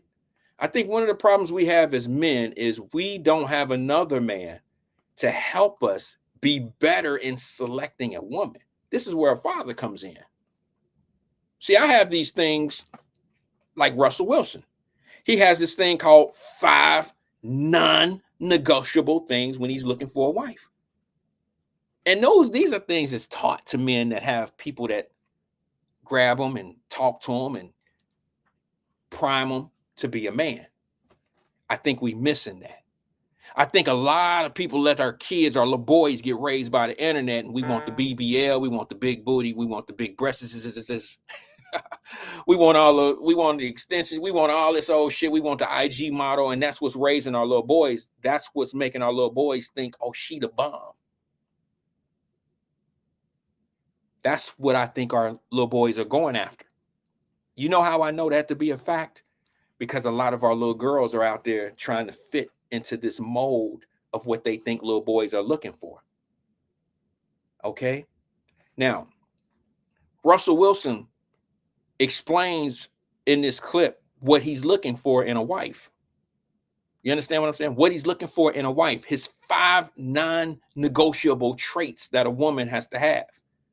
Now, I told y'all last week, it was never in my, when I was looking for a woman that I knew I was going to be with, she wasn't going to have no kids. That's just me. I didn't want to be with a woman that already had kids. That's just one of the things that I had because of what I've seen in life. It ain't got nothing to do. I'm not judging her. I ain't thinking that she all ran through and all the negative things that you may have captured in that.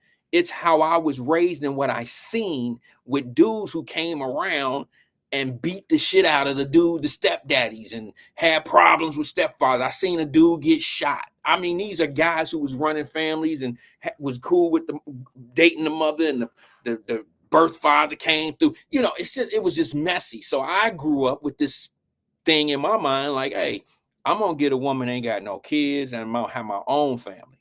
That's what I was looking for as a dude growing up.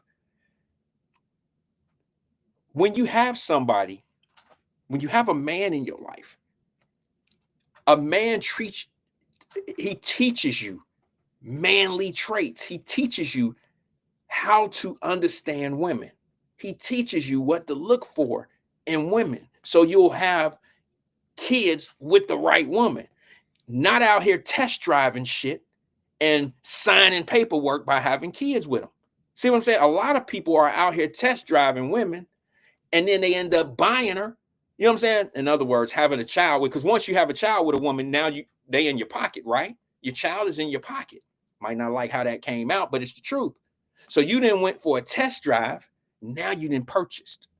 See what I'm saying? And you don't even like the car. The car don't like you. It's too expensive. It don't do right. It ain't y'all ain't got nothing in common in life. But that test drive got you. So what we need more men in our lives to be able to tell us what to look for, the traits of a woman. What are our 5 non-negotiable traits? What do these women have to have for us to we ain't even test driving unless they have this. That's me preaching. Is that me preaching, fam? Usually I can tell the difference from a dude. Y'all gotta understand, I'm criticizing myself. You can usually tell the dude from somebody that was raised by a mother, single mother, and a dude that was raised by a man at home with a father.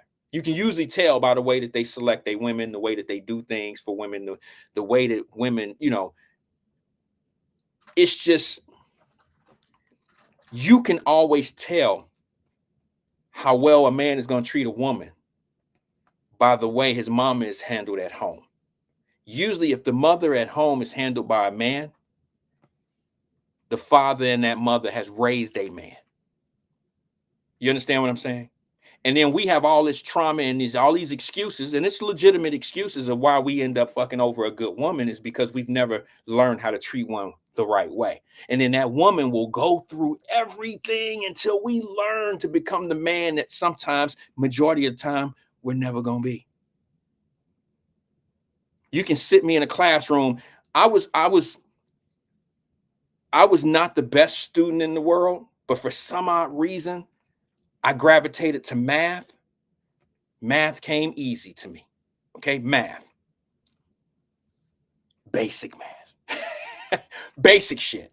You can sit me in trigonometry and I've been great. Shot A's the whole way up to algebra and all that old shit. You sit me in a trigonometry class, I haven't been introduced to it. I'm never going to be good at it if no one ever teaches me. You get it? See, we can only go so far as a young man learning how to be a man on our own and watching shit and not really understanding. You know, some things really need to be taught to you instead of just watching. Everything is not a self-taught thing. Some things need to be taught to you by an instructor. The best instructor to a young man, the best instructor to a young man is another man. Not watching the shit on TV, not watching BMF, not watching TV shows, not listening. You know, it's having an intimate conversation with another man, a man that's been in a father, a man that's been in a woman's life for years. Listen, son. Now y'all gotta understand, I didn't have any of what I'm talking about. So I'm not criticizing some shit that like y'all dumb motherfuckers, y'all dummies, like, and I'm privileged. No, it's not that at all. I'm telling you what we missing. The best instructor for a young man is a grown man, not his mother. His mother don't teach him how to deal with women. His mother is teaching him how to be more like a woman than to treat a woman. I'm sorry. Sorry.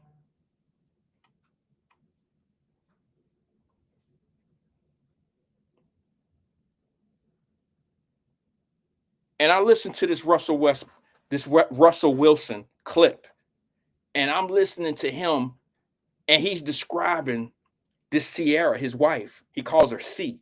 He's describing her in a way that I really should have really picked up on a long time ago. See, I judged her because of the way she was dressing for the cameras. I judged her because I, as a man, wouldn't want that. That's not one of my 5 negotiables, non-negotiables. That's one of his. Mine would be, you know, hey, you can't get out here dressed, but I'm not a celebrity, and my wife is, you know, my wife isn't none of that. So there's gonna be different criterias based on our wants and needs in life, right? That only makes sense. When he describes his 5 non-negotiables, he explained to me, because I'm listening to him like he talking to me directly. He explains to me why he wants a woman who dresses the way she does, the way Sierra does. It's in part of his 5 non-negotiables, which means the 5 first things that he looked for, it's non-negotiable. You either got that or you don't stand a chance being with me. I ain't gonna be with you.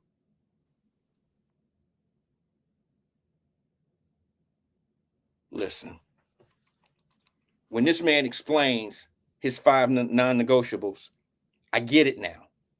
I'm not gonna say I'm sorry to Alethea. That ain't what I'm saying here. I know she probably think I got him. He on the ropes, y'all. No, I'm not suggesting that she was wrong. Because when I was talking to her in the first place, it wasn't, I thought he was a sip, he's a sucker, he this and he that, he got this old girl that's trying to sell her body to everybody. It wasn't that at all.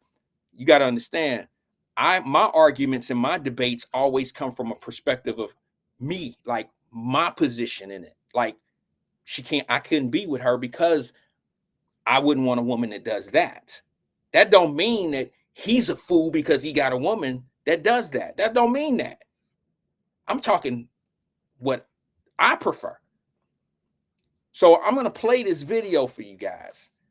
And I want all my sisters to listen to this video of what Russell Wilson, what Russell Wilson, you try saying that shit fast.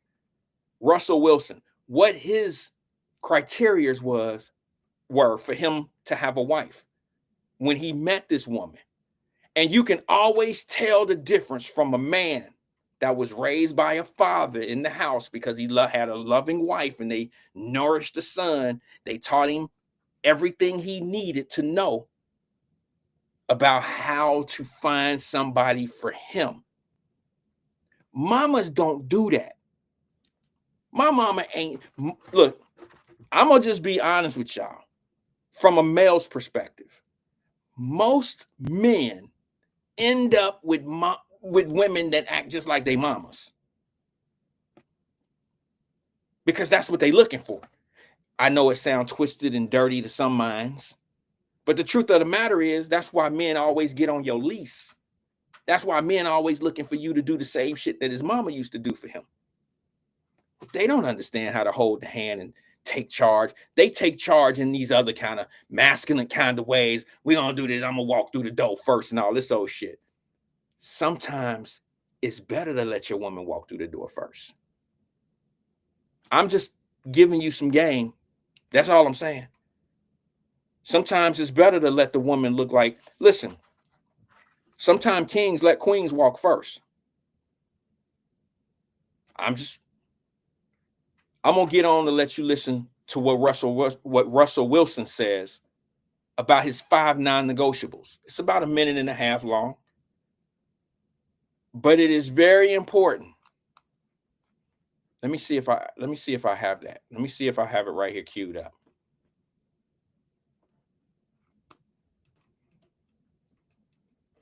Let me see. Give me 2 ticks. I think it's important for us to know that there is a difference between a man raising a young man and a mother raising a young man. There's a huge difference. You can tell by what these guys do in pursuance of a woman. Let me show it. Let me see if I have it. Hold on 1 second.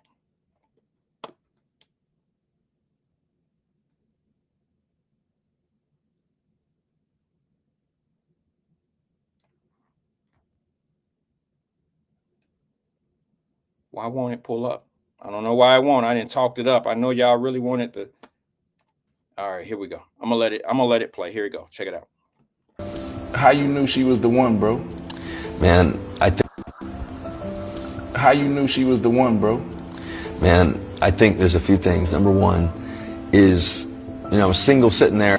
I never forget, right before I met C, I wrote out my 5 non-negotiables. I think in any business deal, right? Like marriage it's a partnership. You got to realize it's a partnership. It's a business deal. Not to be cold, but it's a partnership. We're going to spend the rest of our lives together. We're going to spend this. We're going to do this together. We're going to do this together. We're going to have these kids together. We're going to raise these children together. Like we're going to make decisions together. Like so, it's a partnership. And so in any partnership, you got to have your non-negotiables. So I started writing those out. I was like, man, I'm gonna write my 5 non-negotiables. 5 is the number of grace. So I said, I'm gonna write these numbers, this out. And so I said the first one is number one is I wanted a woman of faith, right? Somebody who was equally yoked and somebody who believed in Jesus and everything else the same way. Number 2 is I wanted a woman who was faithful, not just to me, but also faithful to everything that she's doing. Like to her friends, to her job, occupation. A woman who was faithful. Number 3 is I wanted a woman who was independent, had her own identity. It wasn't, I was Russell's wife or this or that. Like they had their own identity, they had their own dreams. It could be a nurse, it could be to a teacher, it could be to anybody, but obviously see on stage doing a 1-2 step and leveling up and everything else. But it didn't have to be that, but it was just somebody who had their own identity, who wanted to be volunteer work, or whatever it is. Like they wanted to have something they're dedicated to. Number 4 was I wanted a woman that was going to love me the way my mom loved my dad on his deathbed when he was at his lowest. My dad used to always say, son, your mom's going to be able to take care of you. And the 5th thing is I wanted a woman who would tilt the room. When she walks in the room, all the furniture would slide her way. And because of who she is and the woman she is. And so I prayed about that. I remember, Judah, me and Judah, we went to church and I prayed about that, wrote it out. I wrote actually on a napkin at dinner as we were sitting there eating a steak dinner. I wrote it out on a napkin and we prayed over it. 3 days later, I meet C. And when I walked in the room and I saw, little future, he's 9 months at the time or whatever, and he crawls in my lap, and it was like, this is going to be my responsibility. God, I remember leaving that night and God saying, God saying to me, raising this child, it's going to be your responsibility. And realizing that, I prayed to God, are you sure this is what you want me to do? Say, son, this is for you. The first night? Yeah, the first night. This is going to be your responsibility. And was that scary? Oh yeah, I think scary just in the sense of, not scary, but it was more so an opportunity. Like, okay, God, this is what you want me to do. This is, stepping in to raise, a child with C and this and that, and realizing that, okay, God, like, I know she's the one for me, but also too, I'm going to take this responsibility as well. Like, okay, like, and I was ready for that. I was ready to, I love children, as you know, I love kids and everything else, but it was like, man, to help raise a child and everything else, understanding that, okay, God, you're gonna give me this opportunity. What a gift.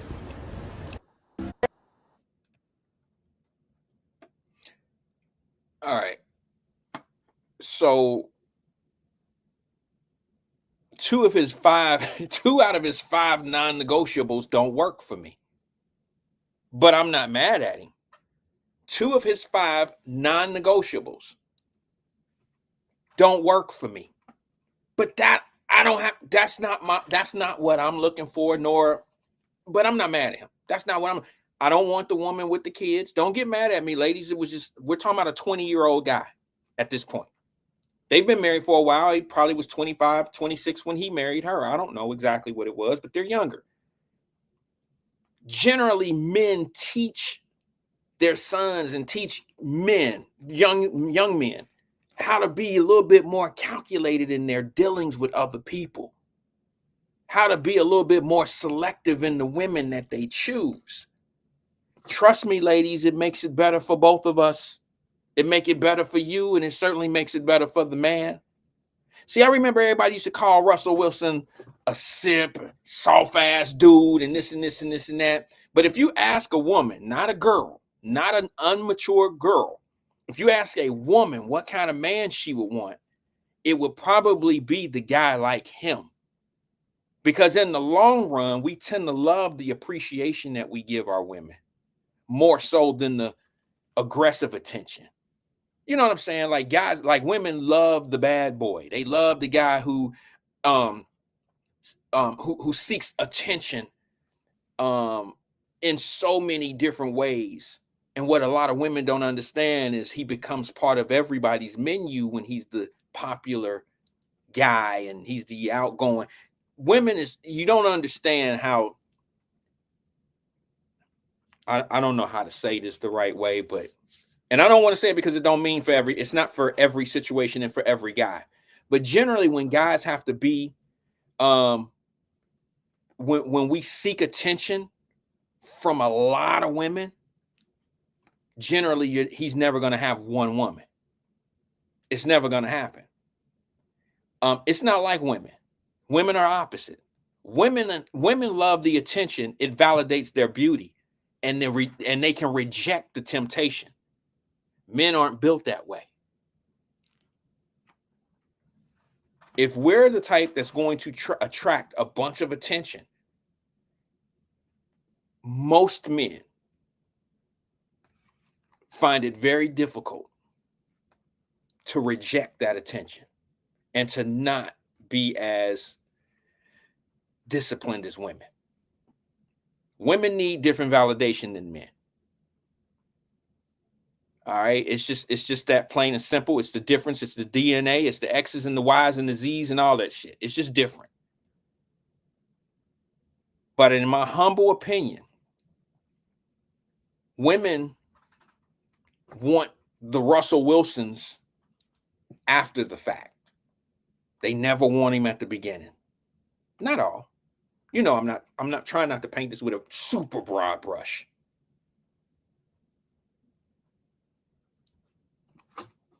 But I'm saying in most cases, women don't want the Russell Wilson in high school.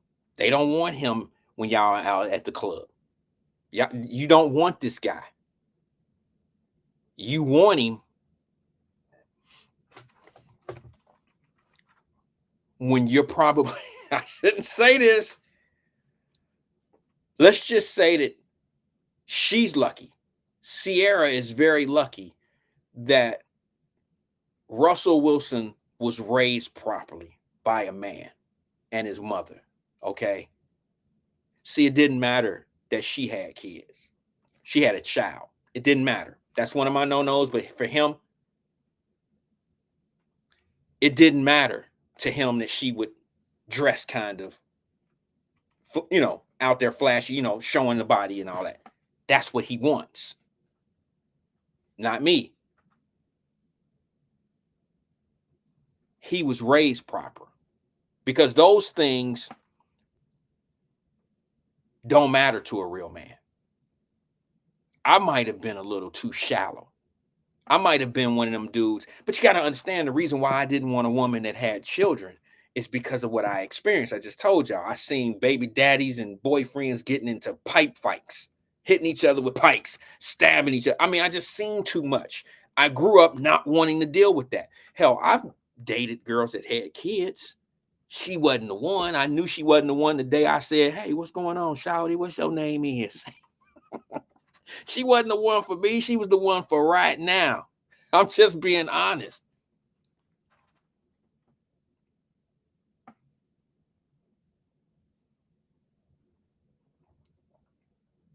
Sierra got lucky.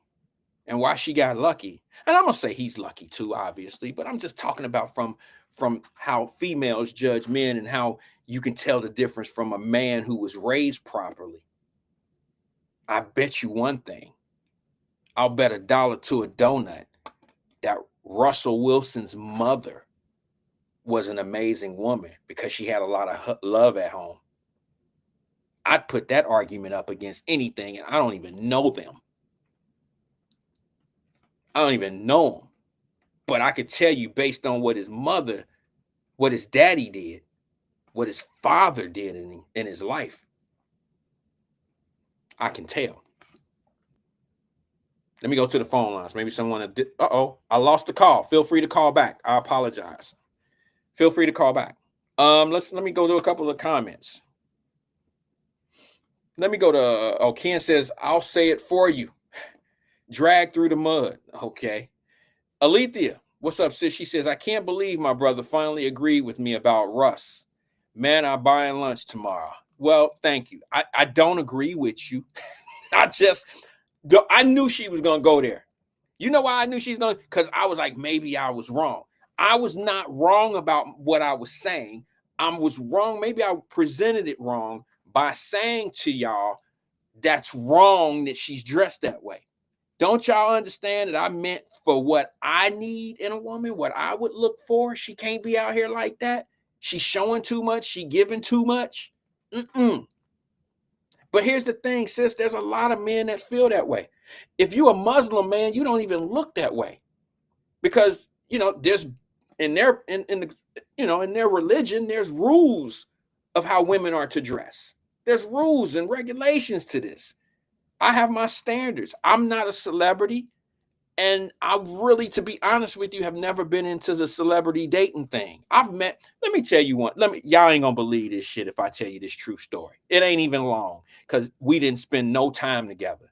Y'all gonna think I'm lying. I swear I never told anybody this story. I got the proof though. I got the receipts.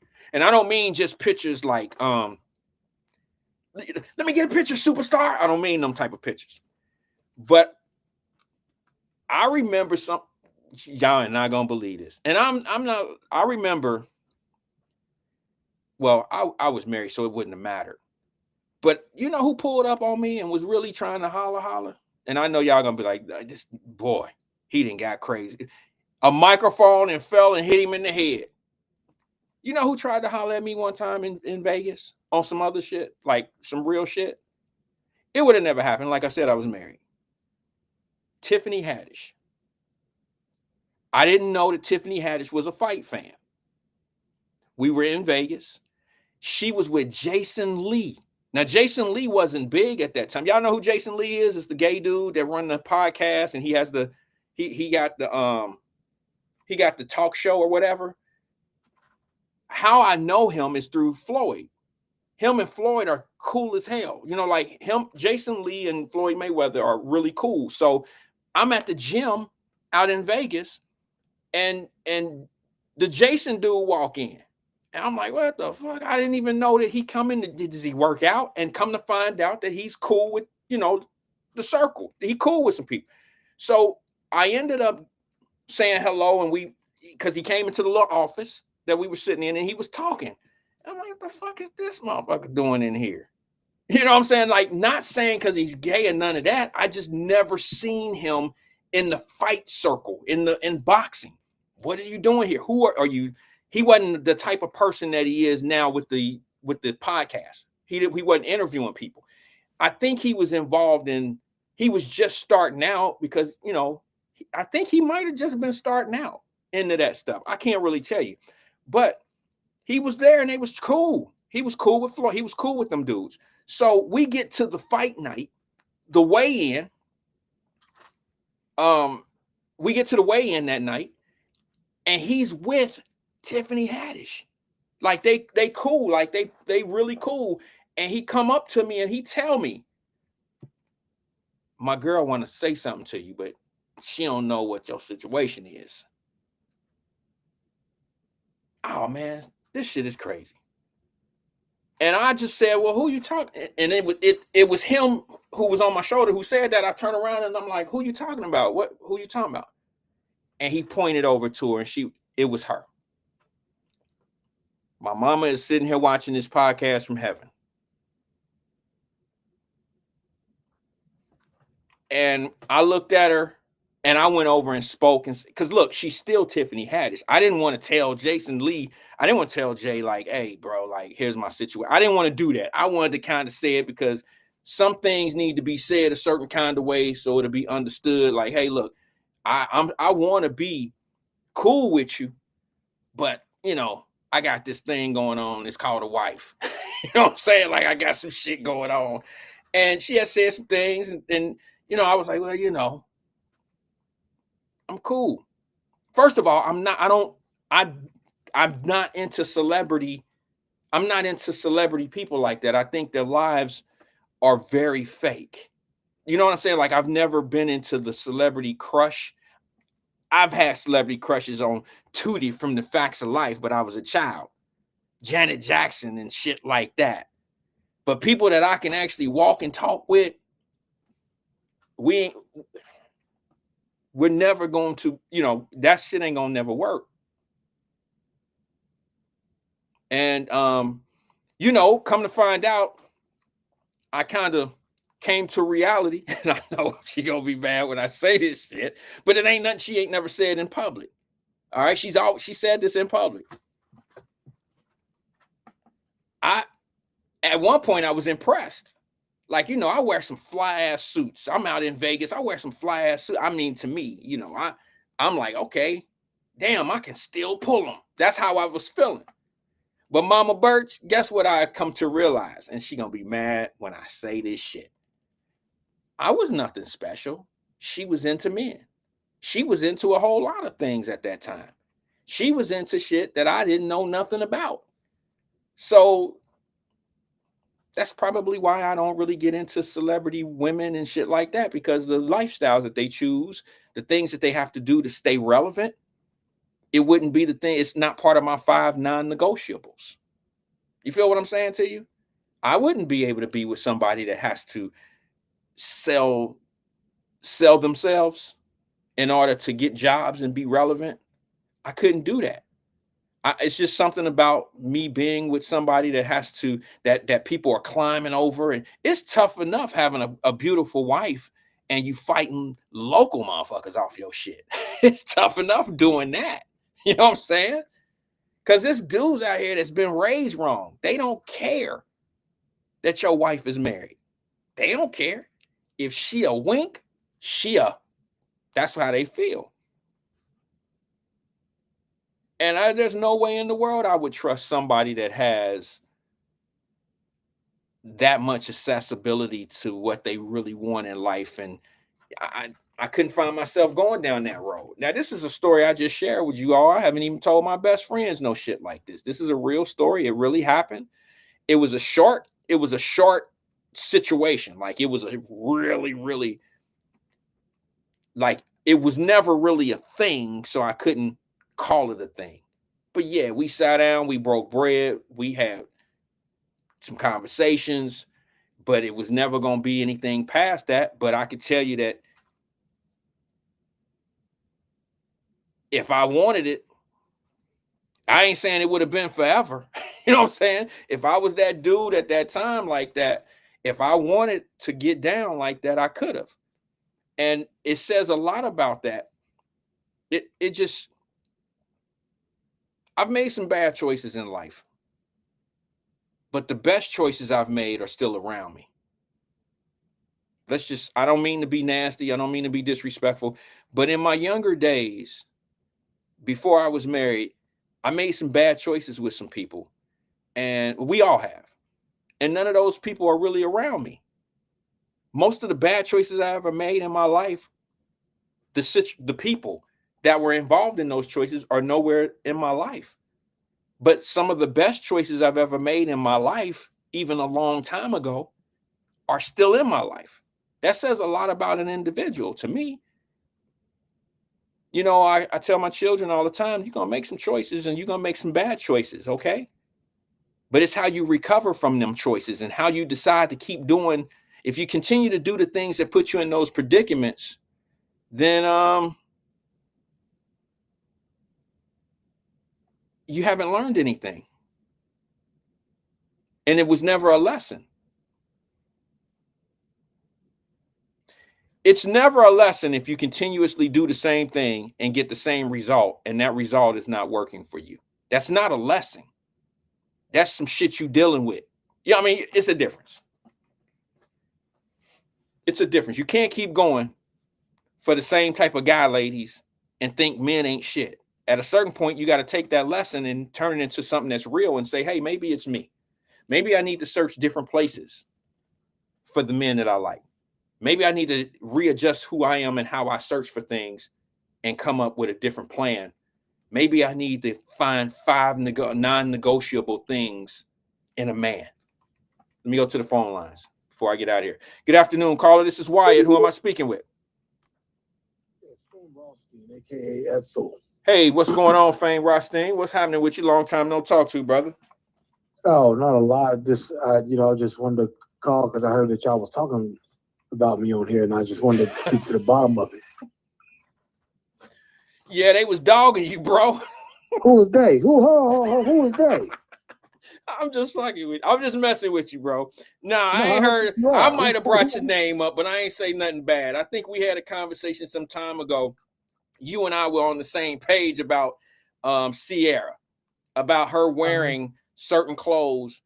I could have it wrong. It could have been someone else, but I thought No, it was probably me because she's a complete disrespectful asshole. Well, that man saved her. That man saved her from single mama drama, dating thugs. She made her an honest woman, and she got the audacity, the unmitigated gall to be out there shaking her ass in public, wearing skimpy ass clothes, trying to be like, trying to represent for the single hood rats. Well, it's like you're married to a man worth $250 million. Why are you so interested in the hood rats? Okay. Keep going, brother. I hear you. I mean, that's just real because I heard you. I did catch the little part. I didn't catch the non-negotiables, but like the minute he started talking like Sierra, he knew Sierra was the one. It's like, nigga, you sound stupid. Well, you just say you wanted to pick up somebody's saved game off the PS5. Why would you date that woman? She's got kids. You didn't have any. That they were made together to bring him to the black community. Because when he was in Seattle, even though he's a black quarterback, all his players, Richard Sherman, and mainly the defensive players said he was too corporate, wasn't really one of the brothers. And he does shit like, he goes to a new team, he has his own office as the quarterback. You can't come to him. Nobody has his number. Nobody has his number. Somebody from the team has to reach out to him and say, hey, your tight end, Randall Wyatt, wants to talk to you. And he sends a message back to the team. If you go back and look at Russell Wilson, he has no teammate friends on no team he's played for. Well, okay. Let me stop you right there for one point. Let me handle the no friends on the team issue. One thing I'll say to defend that a little bit is being a leader of anything is very difficult to have friends when you're in a leadership role. Because when you have friends, they cloud your judgment on what to do and how we can be, and sometimes tell that to Magic Johnson, tell that to Larry Bird. Yeah, I do. And I don't see Larry Bird hanging with any of those guys from the Celtics, and I don't see Magic Johnson hanging. They all tell you, yeah, I know. What about Michael Jordan? How many friends did he have on his team? Okay. Well, he's a complete asshole. Okay, well, Michael Jordan's a dickhead. He cheats on his wife. Well, okay. He's petty. He's just not a nice guy. Well, I don't care how good of a basketball player he is. As an individual, as a human, he's a dick. Okay, so 12 inches with veins and shit. What about that's how much of a dick he is? How much do you know about Magic Johnson? He's still with the homies. Really? You know what I'm saying? I mean, he hang with others. He's doing cruises with LL Cool J and Sugar Ray Leonard, and those are industry. He still drops on podcasts and reunion shows and shit about the Lakers. Okay, I don't take that away from him. Okay, but what I'm saying to you is, generally, to be a leader amongst men, or a leader amongst men is a little bit easier than to just be a leader in a role. When you're it's a little bit different in sports, Fame. I think in sports, it's a little easier to be a leader amongst men because y'all all have the same goal and you're playing a game. It's a little bit different. Now, what happens is the business twists up and messes up the game, to be honest with you. Scottie Pippen and Michael Jordan, you would have thought were the best of friends, but they weren't. Scottie said he ate dinner with Michael Jordan one time. Because Michael Jordan's a dick. Okay, maybe he is, but none of them would have been as successful on that organization overall would not have been that successful without that guy, Michael Jordan, and him being that, what you called him. They wouldn't have had that same success without him being who he was. I mean, perhaps. I don't know, but that ain't really what I called for. I just really wanted to know why the hell they mentioned my name. And let me say something. Well, no, I mentioned it, Fame, because I thought we were on the same page. Eugene, a.k.a. Twin Joiner. Let me tell you something. You mentioned my woman one more goddamn time, and I promise you will be the MC Shan of radio callers. I will end your career. Who is your woman? Don't worry about it. Oh, I'm sorry. Why you worried? You married. That's another thing I want to talk about. Wait a minute, Fame. Hold on before you go off the hinges. Before you go off the hinges, I'm curious because I'm dead serious on this one though, bro. Was it a call? Was it something here that he said? Yeah, he said something in the comments about. He said something about it. It was just like, bro, I would MC Shane your ass. Okay, well here's the thing. I don't know. The bridge is over. I don't know. The bridge is over, twin. Chicago is over. You need to quit talking all this old monkey ass shit about Chicago. You've been in Cincinnati for 20, 30 years. It ain't where you're from. It's where you at. Okay, there that you is. Move on. Around here long enough to say you are a Cincinnatian. Let's do with all that Chicago monkey ass shit. Let's move on. Don't make me end your career, little man. Let's move on. What was that other one you was talking about? Gangster Gary Coleman. Shut your ass up. Come on, man. Go ahead. Okay, you said something about okay, what was the next thing? You said something about okay, you got me flustered on the woman. Wife. You embarrassed your wife and Tiffany Haddish in that little monkey ass story you was talking about how Tiffany Haddish was trying to holler at me. That's embarrassing? It probably you embarrassed both of them. Your wife didn't need to. You didn't need to air that publicly for your wife to hear that. She know about whether that. she knew it. It's still kind of embarrassing. My husband, Hoes was out here on my husband. He was lightweight interested. Wait a minute, hold on. Happened to be wait married. a minute. See, you just made that last part up. You didn't need to say nothing to Tiffany Haddish. Your man was supposed to tell him like, my man, I don't hang like I'm not like. All he had to say was she ain't interested. You wanted to go see her and look in her eye to see if she was going that night. No. You realized she wasn't going making that up night, shit, that's bro. when you said I'm married. Listen, if I would have been in a position where I was disrespecting anyone, I would have kept this story to myself. You didn't need to talk to her. Wait you a minute. wanted to because Daddy, you was a fan. Daddy. You went over there with your joint hanging and swinging and said, "Hi, Tiffany. Hi, Tiffany. I'm Randall. I'm a boxing. I'm a part of the sport of boxing, but I'm kind of married." All right, Fame. You got me. You got me. You got a groupie ass nigga for that. Oh, shit. Wait a minute. Whoa, groupie? You put me in that category? Tiffany Haddish wanted to holler at you. All you had to do was tell your man and tell her like I ain't interested. Well, first of all, let me just say this. First of all, let me say this to you. Let me just say this. Hold on, let me say this. When you told your man to say I'm married, you was hoping Tiffany would say, I don't care. I'm just trying to kick it for a weekend. But she did. You didn't hear the whole conversation. You sitting here jumping around like a grasshopper. She did what? She pretty much put it out there. It was like, oh well. Now I'm not going to talk about this situation because nobody's here to stamp it.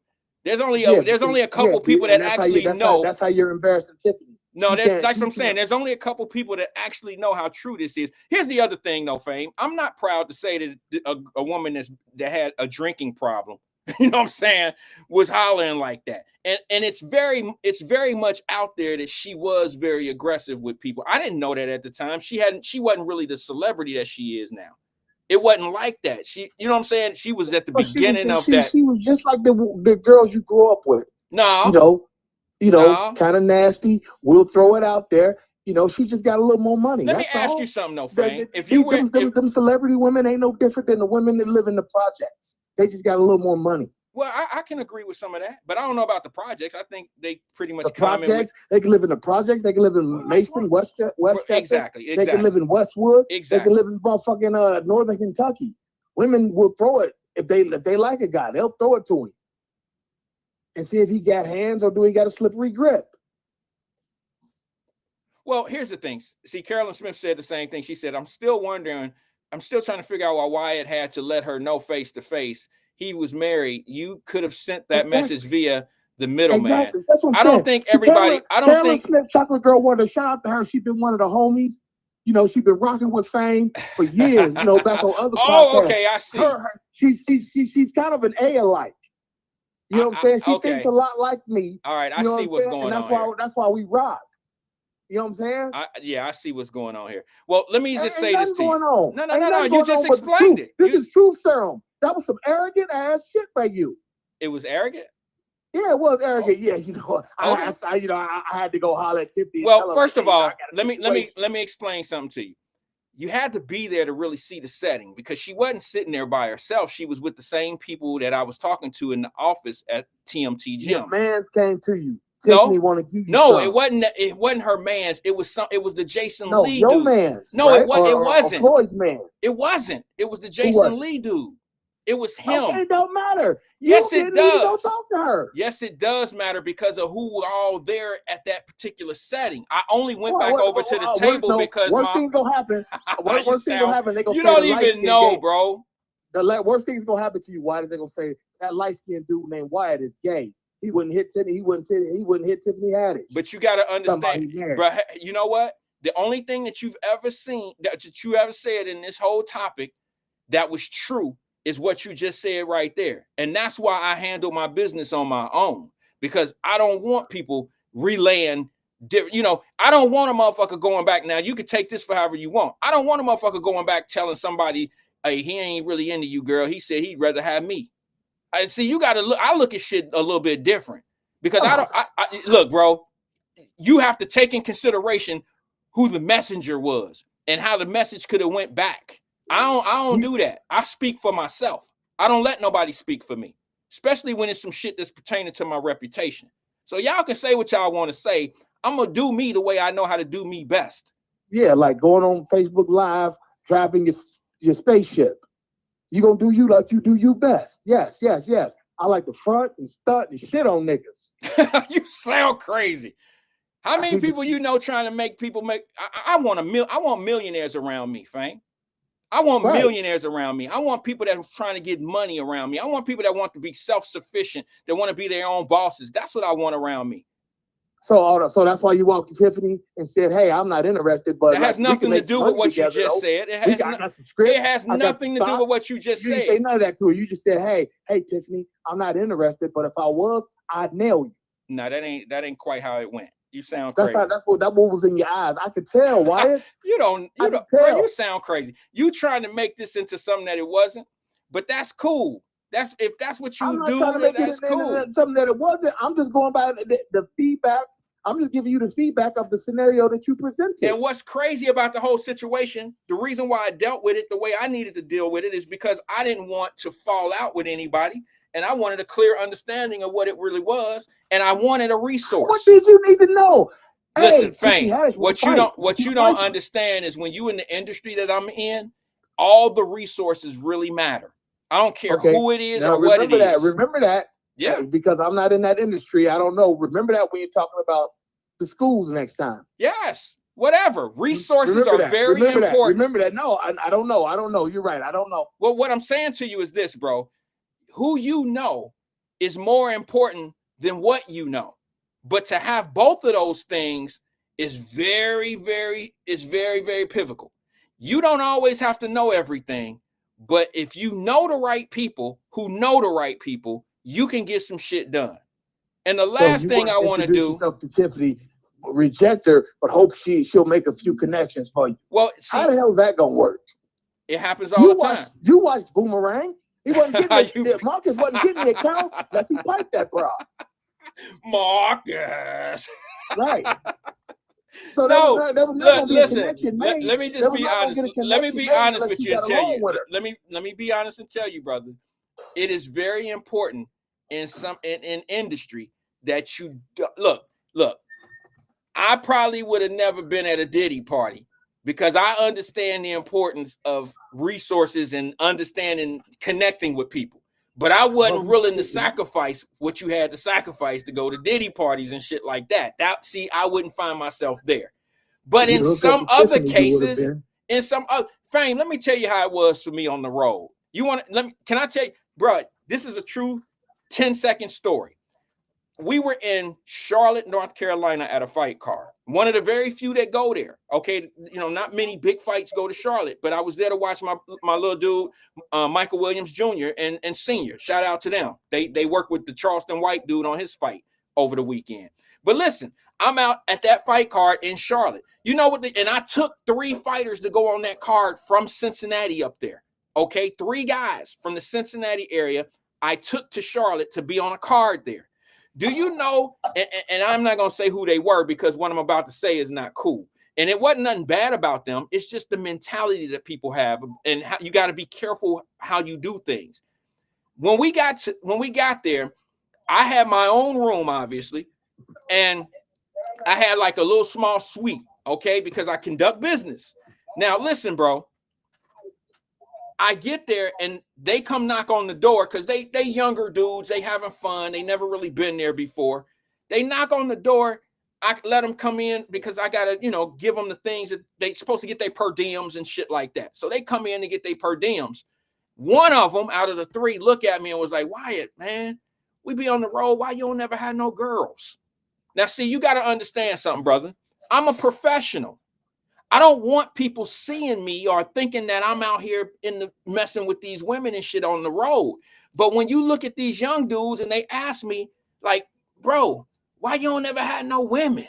And you know what I'm saying? And I'm like, bro, y'all know, I don't know if y'all know, but I'm married. And I don't roll. We on the road and we working. You see what I'm saying? I don't want the reputation of Wyatt be out here, banging or getting all these women and stuff like that. That's not what I'm out here trying to look like, and that's not what I'm out here trying to do. I'm about the business. So you have to carry yourself in an environment in business. You got to be about your business in some of these fields because you're more respected when people don't see your vices, when they don't see your vulnerabilities, or they think that they can throw certain things at you. You understand what I'm saying to you, Fame? So you got to carry yourself a certain kind of way in these circles out here, especially in the fight world. So that's why I went over and handled my business, because I don't want to be seen or heard. I don't want to hear rumors. I don't want to hear somebody say something that never came out of my mouth. So that's why I did that. Okay. It has nothing to do with I was trying to shit on nobody. None of that, bro. I carry myself the way I want to be treated. Perhaps, but okay. But yeah, at the end of the day, like I said at the start of the conversation. Okay. I know what your answer would have been if she would have hollered at you, drunk and all. She would have got you would have done her up. I already know. Raw dog. See, I'm not that dude, bro. Yeah, hey, I would have told my girl, like, look, so a celebrity one fight. And you can ask anybody, bro. You can ask any prominent. Well, you can ask any prominent guy in the fight game, and then you can ask the shitty dudes. They even got, you can ask all of them. Like, when I'm out on the road, these dudes know that I'm about my business. Like, I'm a professional. They don't see me at the clubs. I think that one time I gave a fight story, just probably last week or the week before. I ended up in a club with these dudes. Adrian Broner had me at a club till 4. I just got on the flight. Didn't even change clothes. By the time I got back to the hotel and shit, I had to pack my bag and get my flight that morning. I was out that late. I just don't carry myself like that. I don't do shit like that. Well, I got you. Again, Mr. Joyner, keep my name and my personal business out of your mouth, or you will never want to call a podcast again. I'm the KRS-One of this shit. I end careers. All right. Do you make careers too, bro? No, I don't make careers. Okay, I just you just end them. Okay, all right. Like I just saw a picture this morning of what's his name? Kai Cenat, whatever his name is. Apparently he's an industry plant. I like little Kai. What'd he do? There's a picture of him probably as a 12, 13-year-old with the gay rapper, Lil Nas X. With him? What you mean with him? Like they together as a couple? They together in the same picture, like out hanging out, like in high school or middle school or something. What? Wow. Yeah, so it's like dude is an industry plant, and that's how I feel like Twin is to Cincinnati podcast and radio. What is plant. Help me out, bro? What is an industry plant? I know what somebody it is. Somebody who doesn't have real talent. They were just green lighted. Their success isn't organic. It's been green lighted success. They don't have real talent. Kai Cenat doesn't have real talent. He sounds like a dickhead. Some would call you a hater for that. Well, they call me a bunch of names over the last 48. I mean, the kid's been pretty successful joking around with people on. I have no room. Say it's not organic. Well, that's why guys like Snoop Dogg, who owes a debt, who owes a debt to the Illuminati for letting him beat that murder rap. Kevin Hart has been on his show, Kai Cenat's show. Kevin Hart isn't even funny. I'm short and I grew up in tough Philadelphia. Okay, Kevin, What else? No, Do you have anything else you can tell us about Kevin?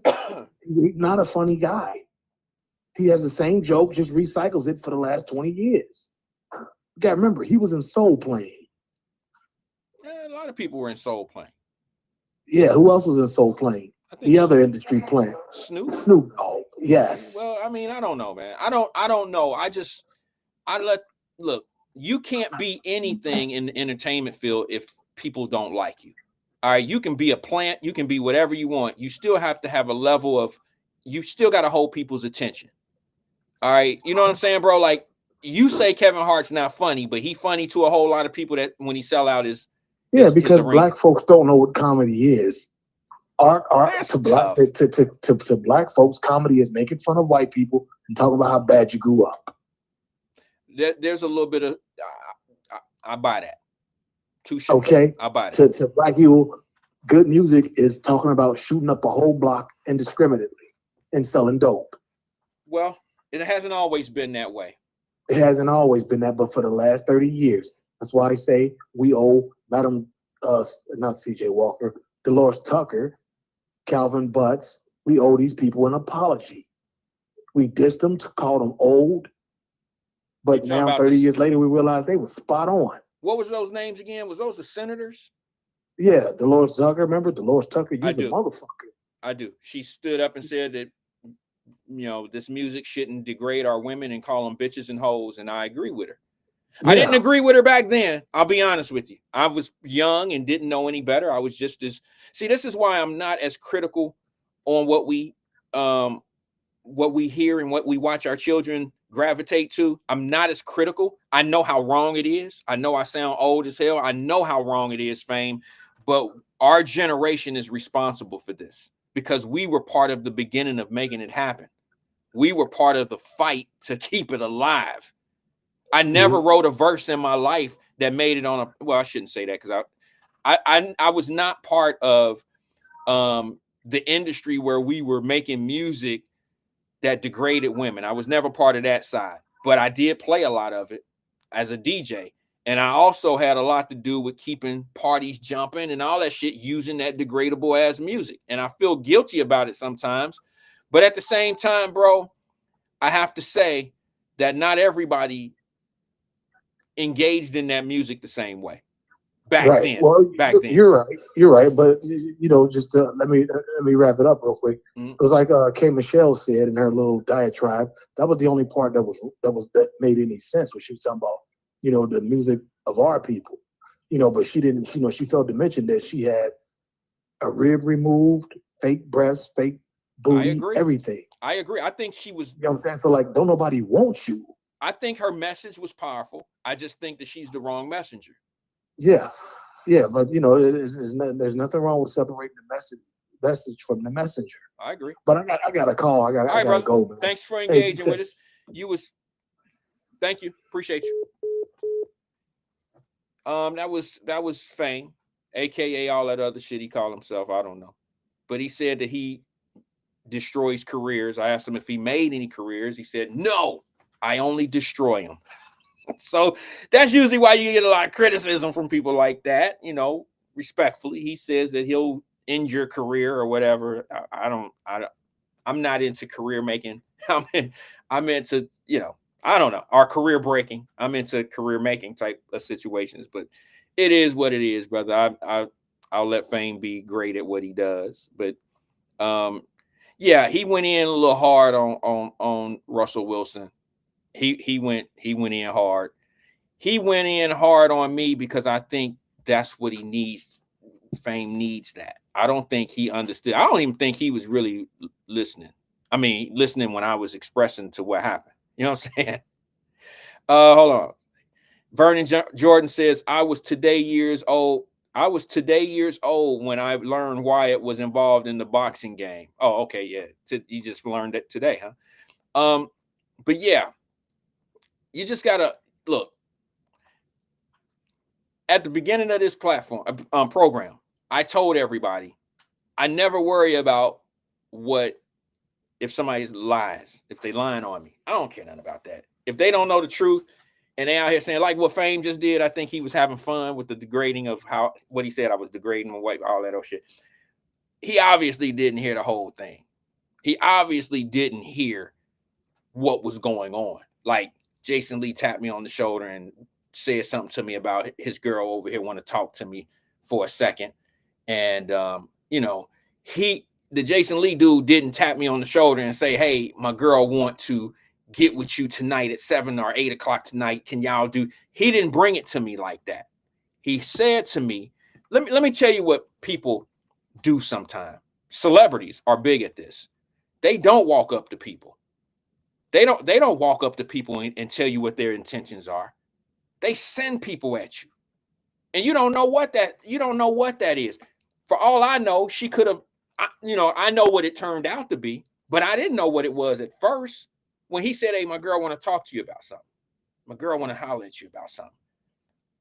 The last thing on my mind is she trying to holler when there's millionaires in here trying to do what they do best, and that is promote their fighters, promote their brands. You know, I had a whole brand that was going on HBO. Was going on Showtime that weekend. The next weekend that was coming up, I had the Sean Porter fight, and I was doing all of Sean Porter's team wear. So I don't know if she listen, I got a brand that I'm pushing that professional fighters are wearing, and I got a girl named Tiffany Haddish that wants to talk to me about something. I don't know what it's about. Maybe she's seen an opportunity, maybe a brand ambassador. I don't know. I only knew after I had the conversation, like, well, okay, what's up? What's going on? Well, I was just wondering what your situation was and blah, blah, blah. Oh, it's that type of holler. You know, it don't work that way. I'm just being honest.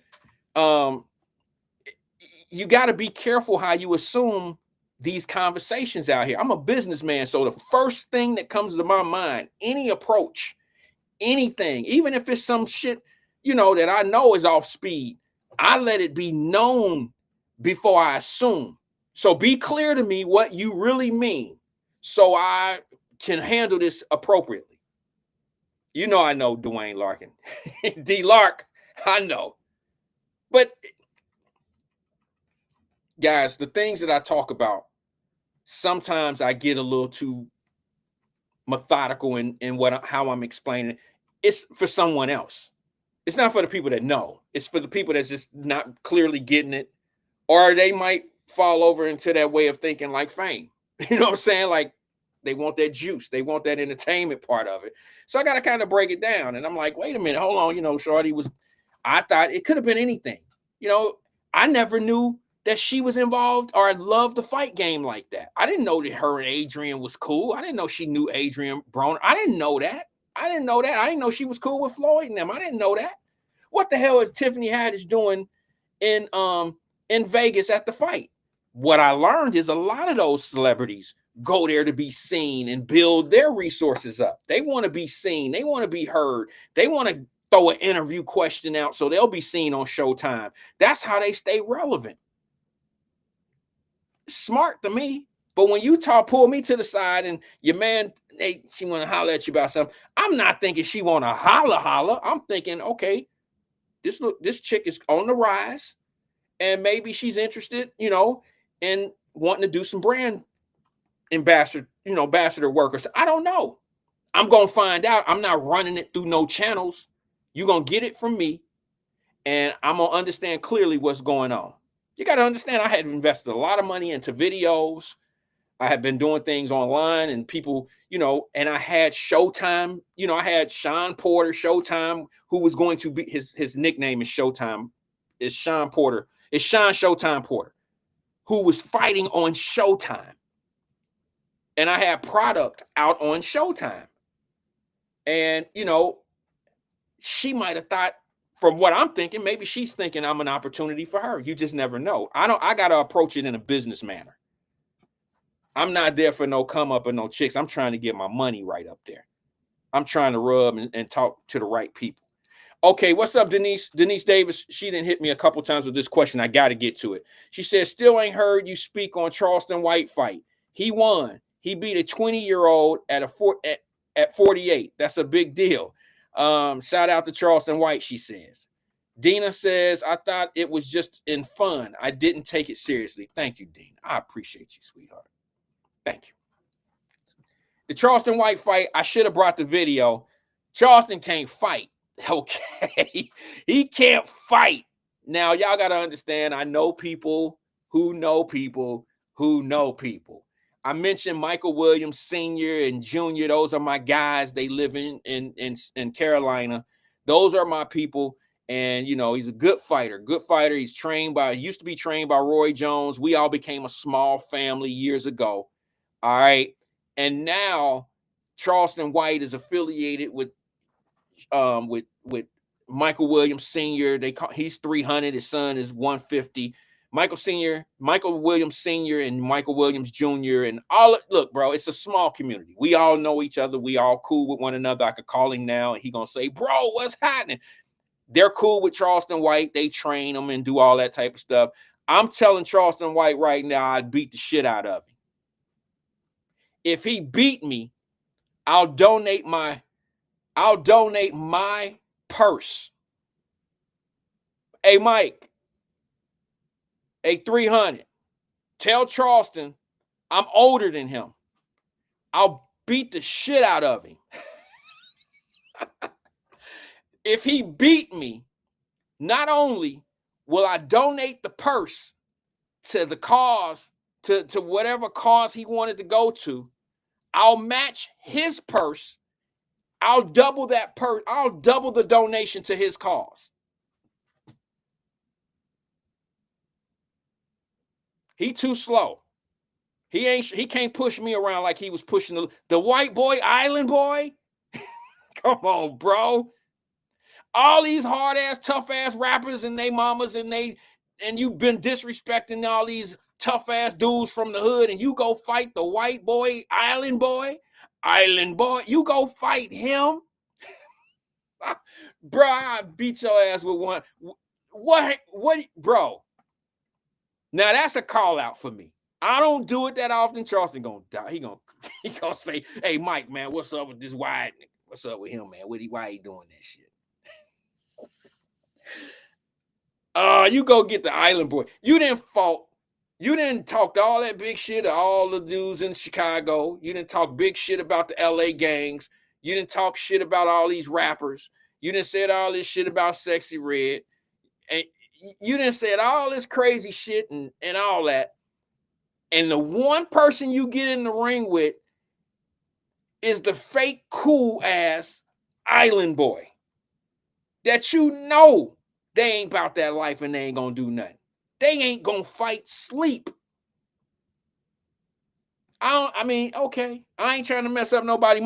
Michael Williams Jr. 150. My team in Carolina, set that shit up.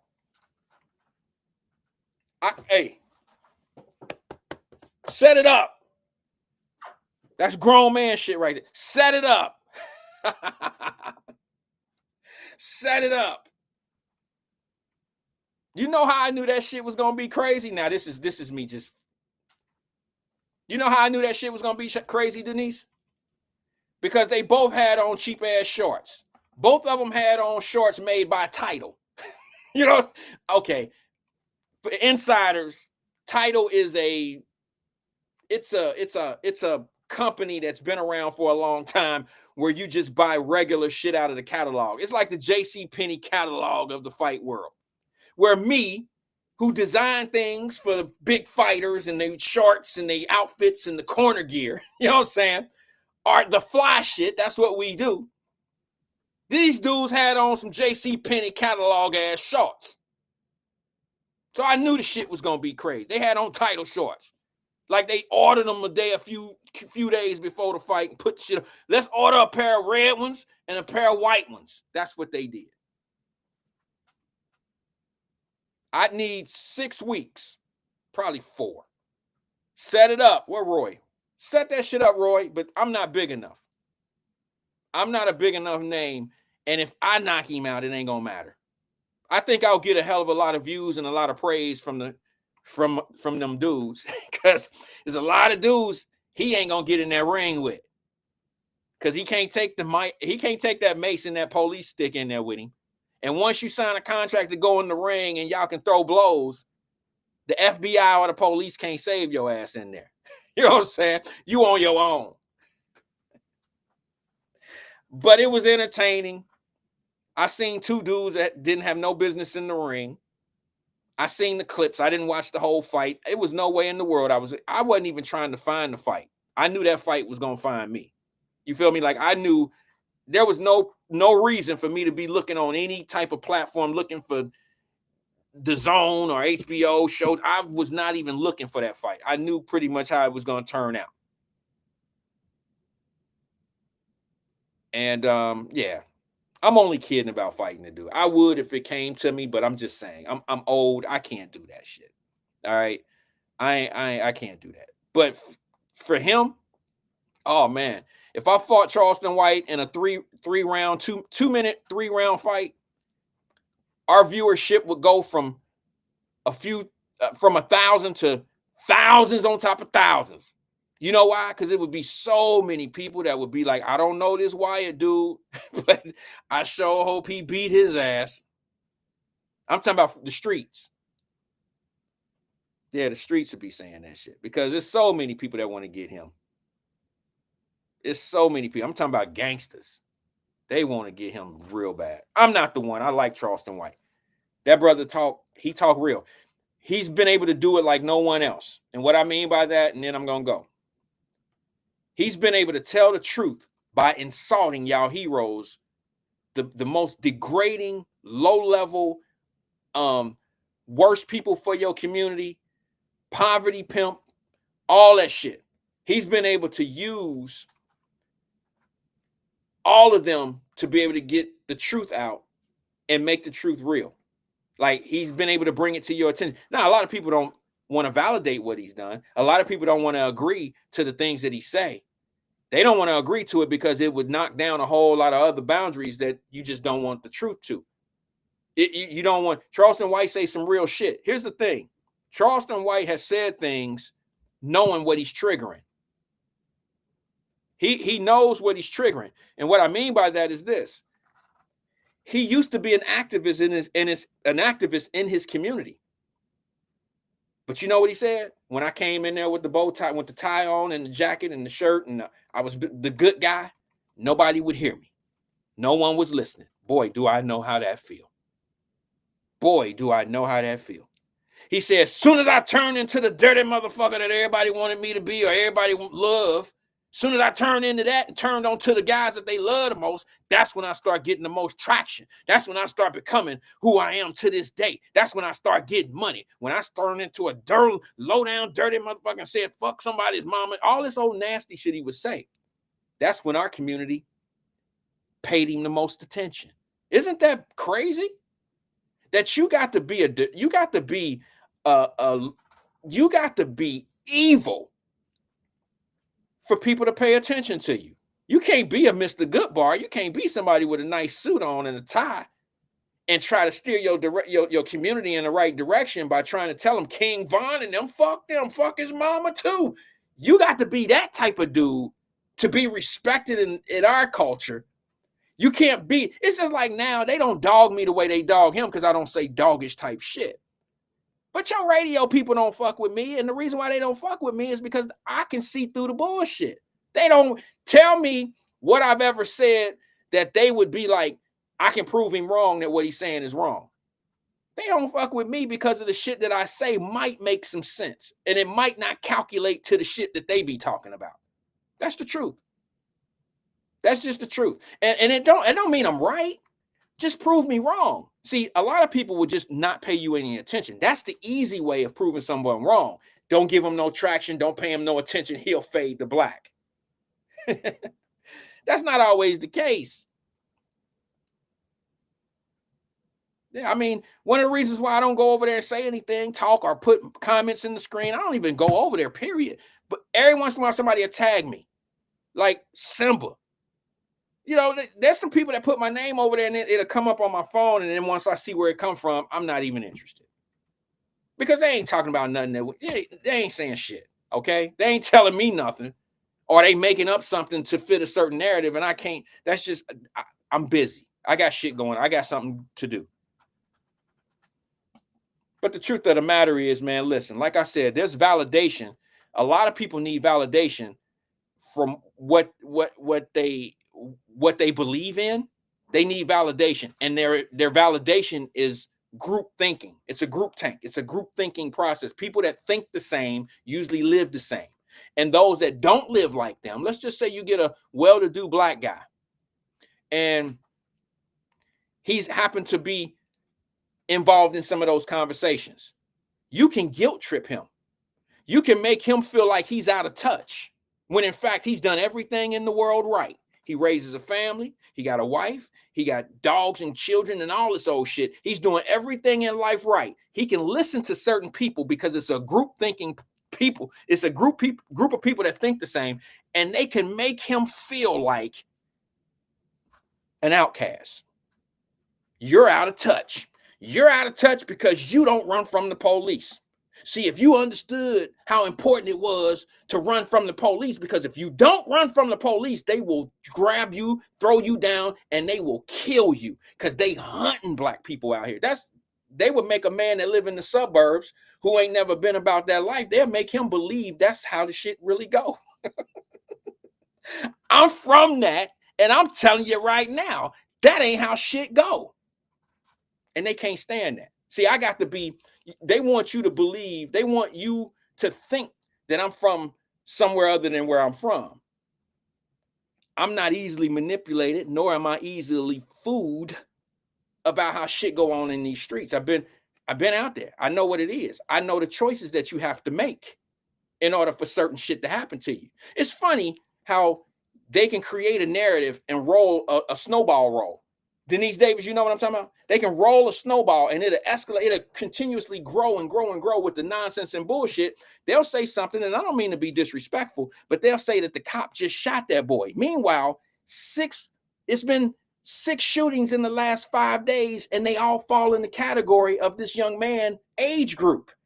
As if this young man is not in that age group of all this nonsense. His social media page don't matter. What do you mean it don't matter? What the fuck you mean it don't matter? It says character. When you go to court, don't they pull your sleeve? Don't they pull your file, your record? Your record defines who you are. It shows a consistency of your behavior. How dare you say a person's social media page holding guns and shit don't matter? That ain't got nothing to do with nothing. Not to mention one of the guns is one of the guns that was recovered at the scene. What the fuck? You that easily fucked up that you have no backbone of your own, that you got to be part of a group that will convince you just any fucking thing? I'm out. How you knew she was the one, bro? Man, I think there's a few things. I just seen something of Bobby interview. That's crazy. That's just absolutely crazy to me. I just never seen so many people get influenced by some of the easiest shit. I mean, and I understand what it is. It's all about self-esteem. The easiest people to convince of anything are people that don't have a lot of self-esteem. Like, it's amazing to me that you can have somebody. I'm gonna leave that one alone. I just look, you can't help everybody. You can't help everybody.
just the two of us.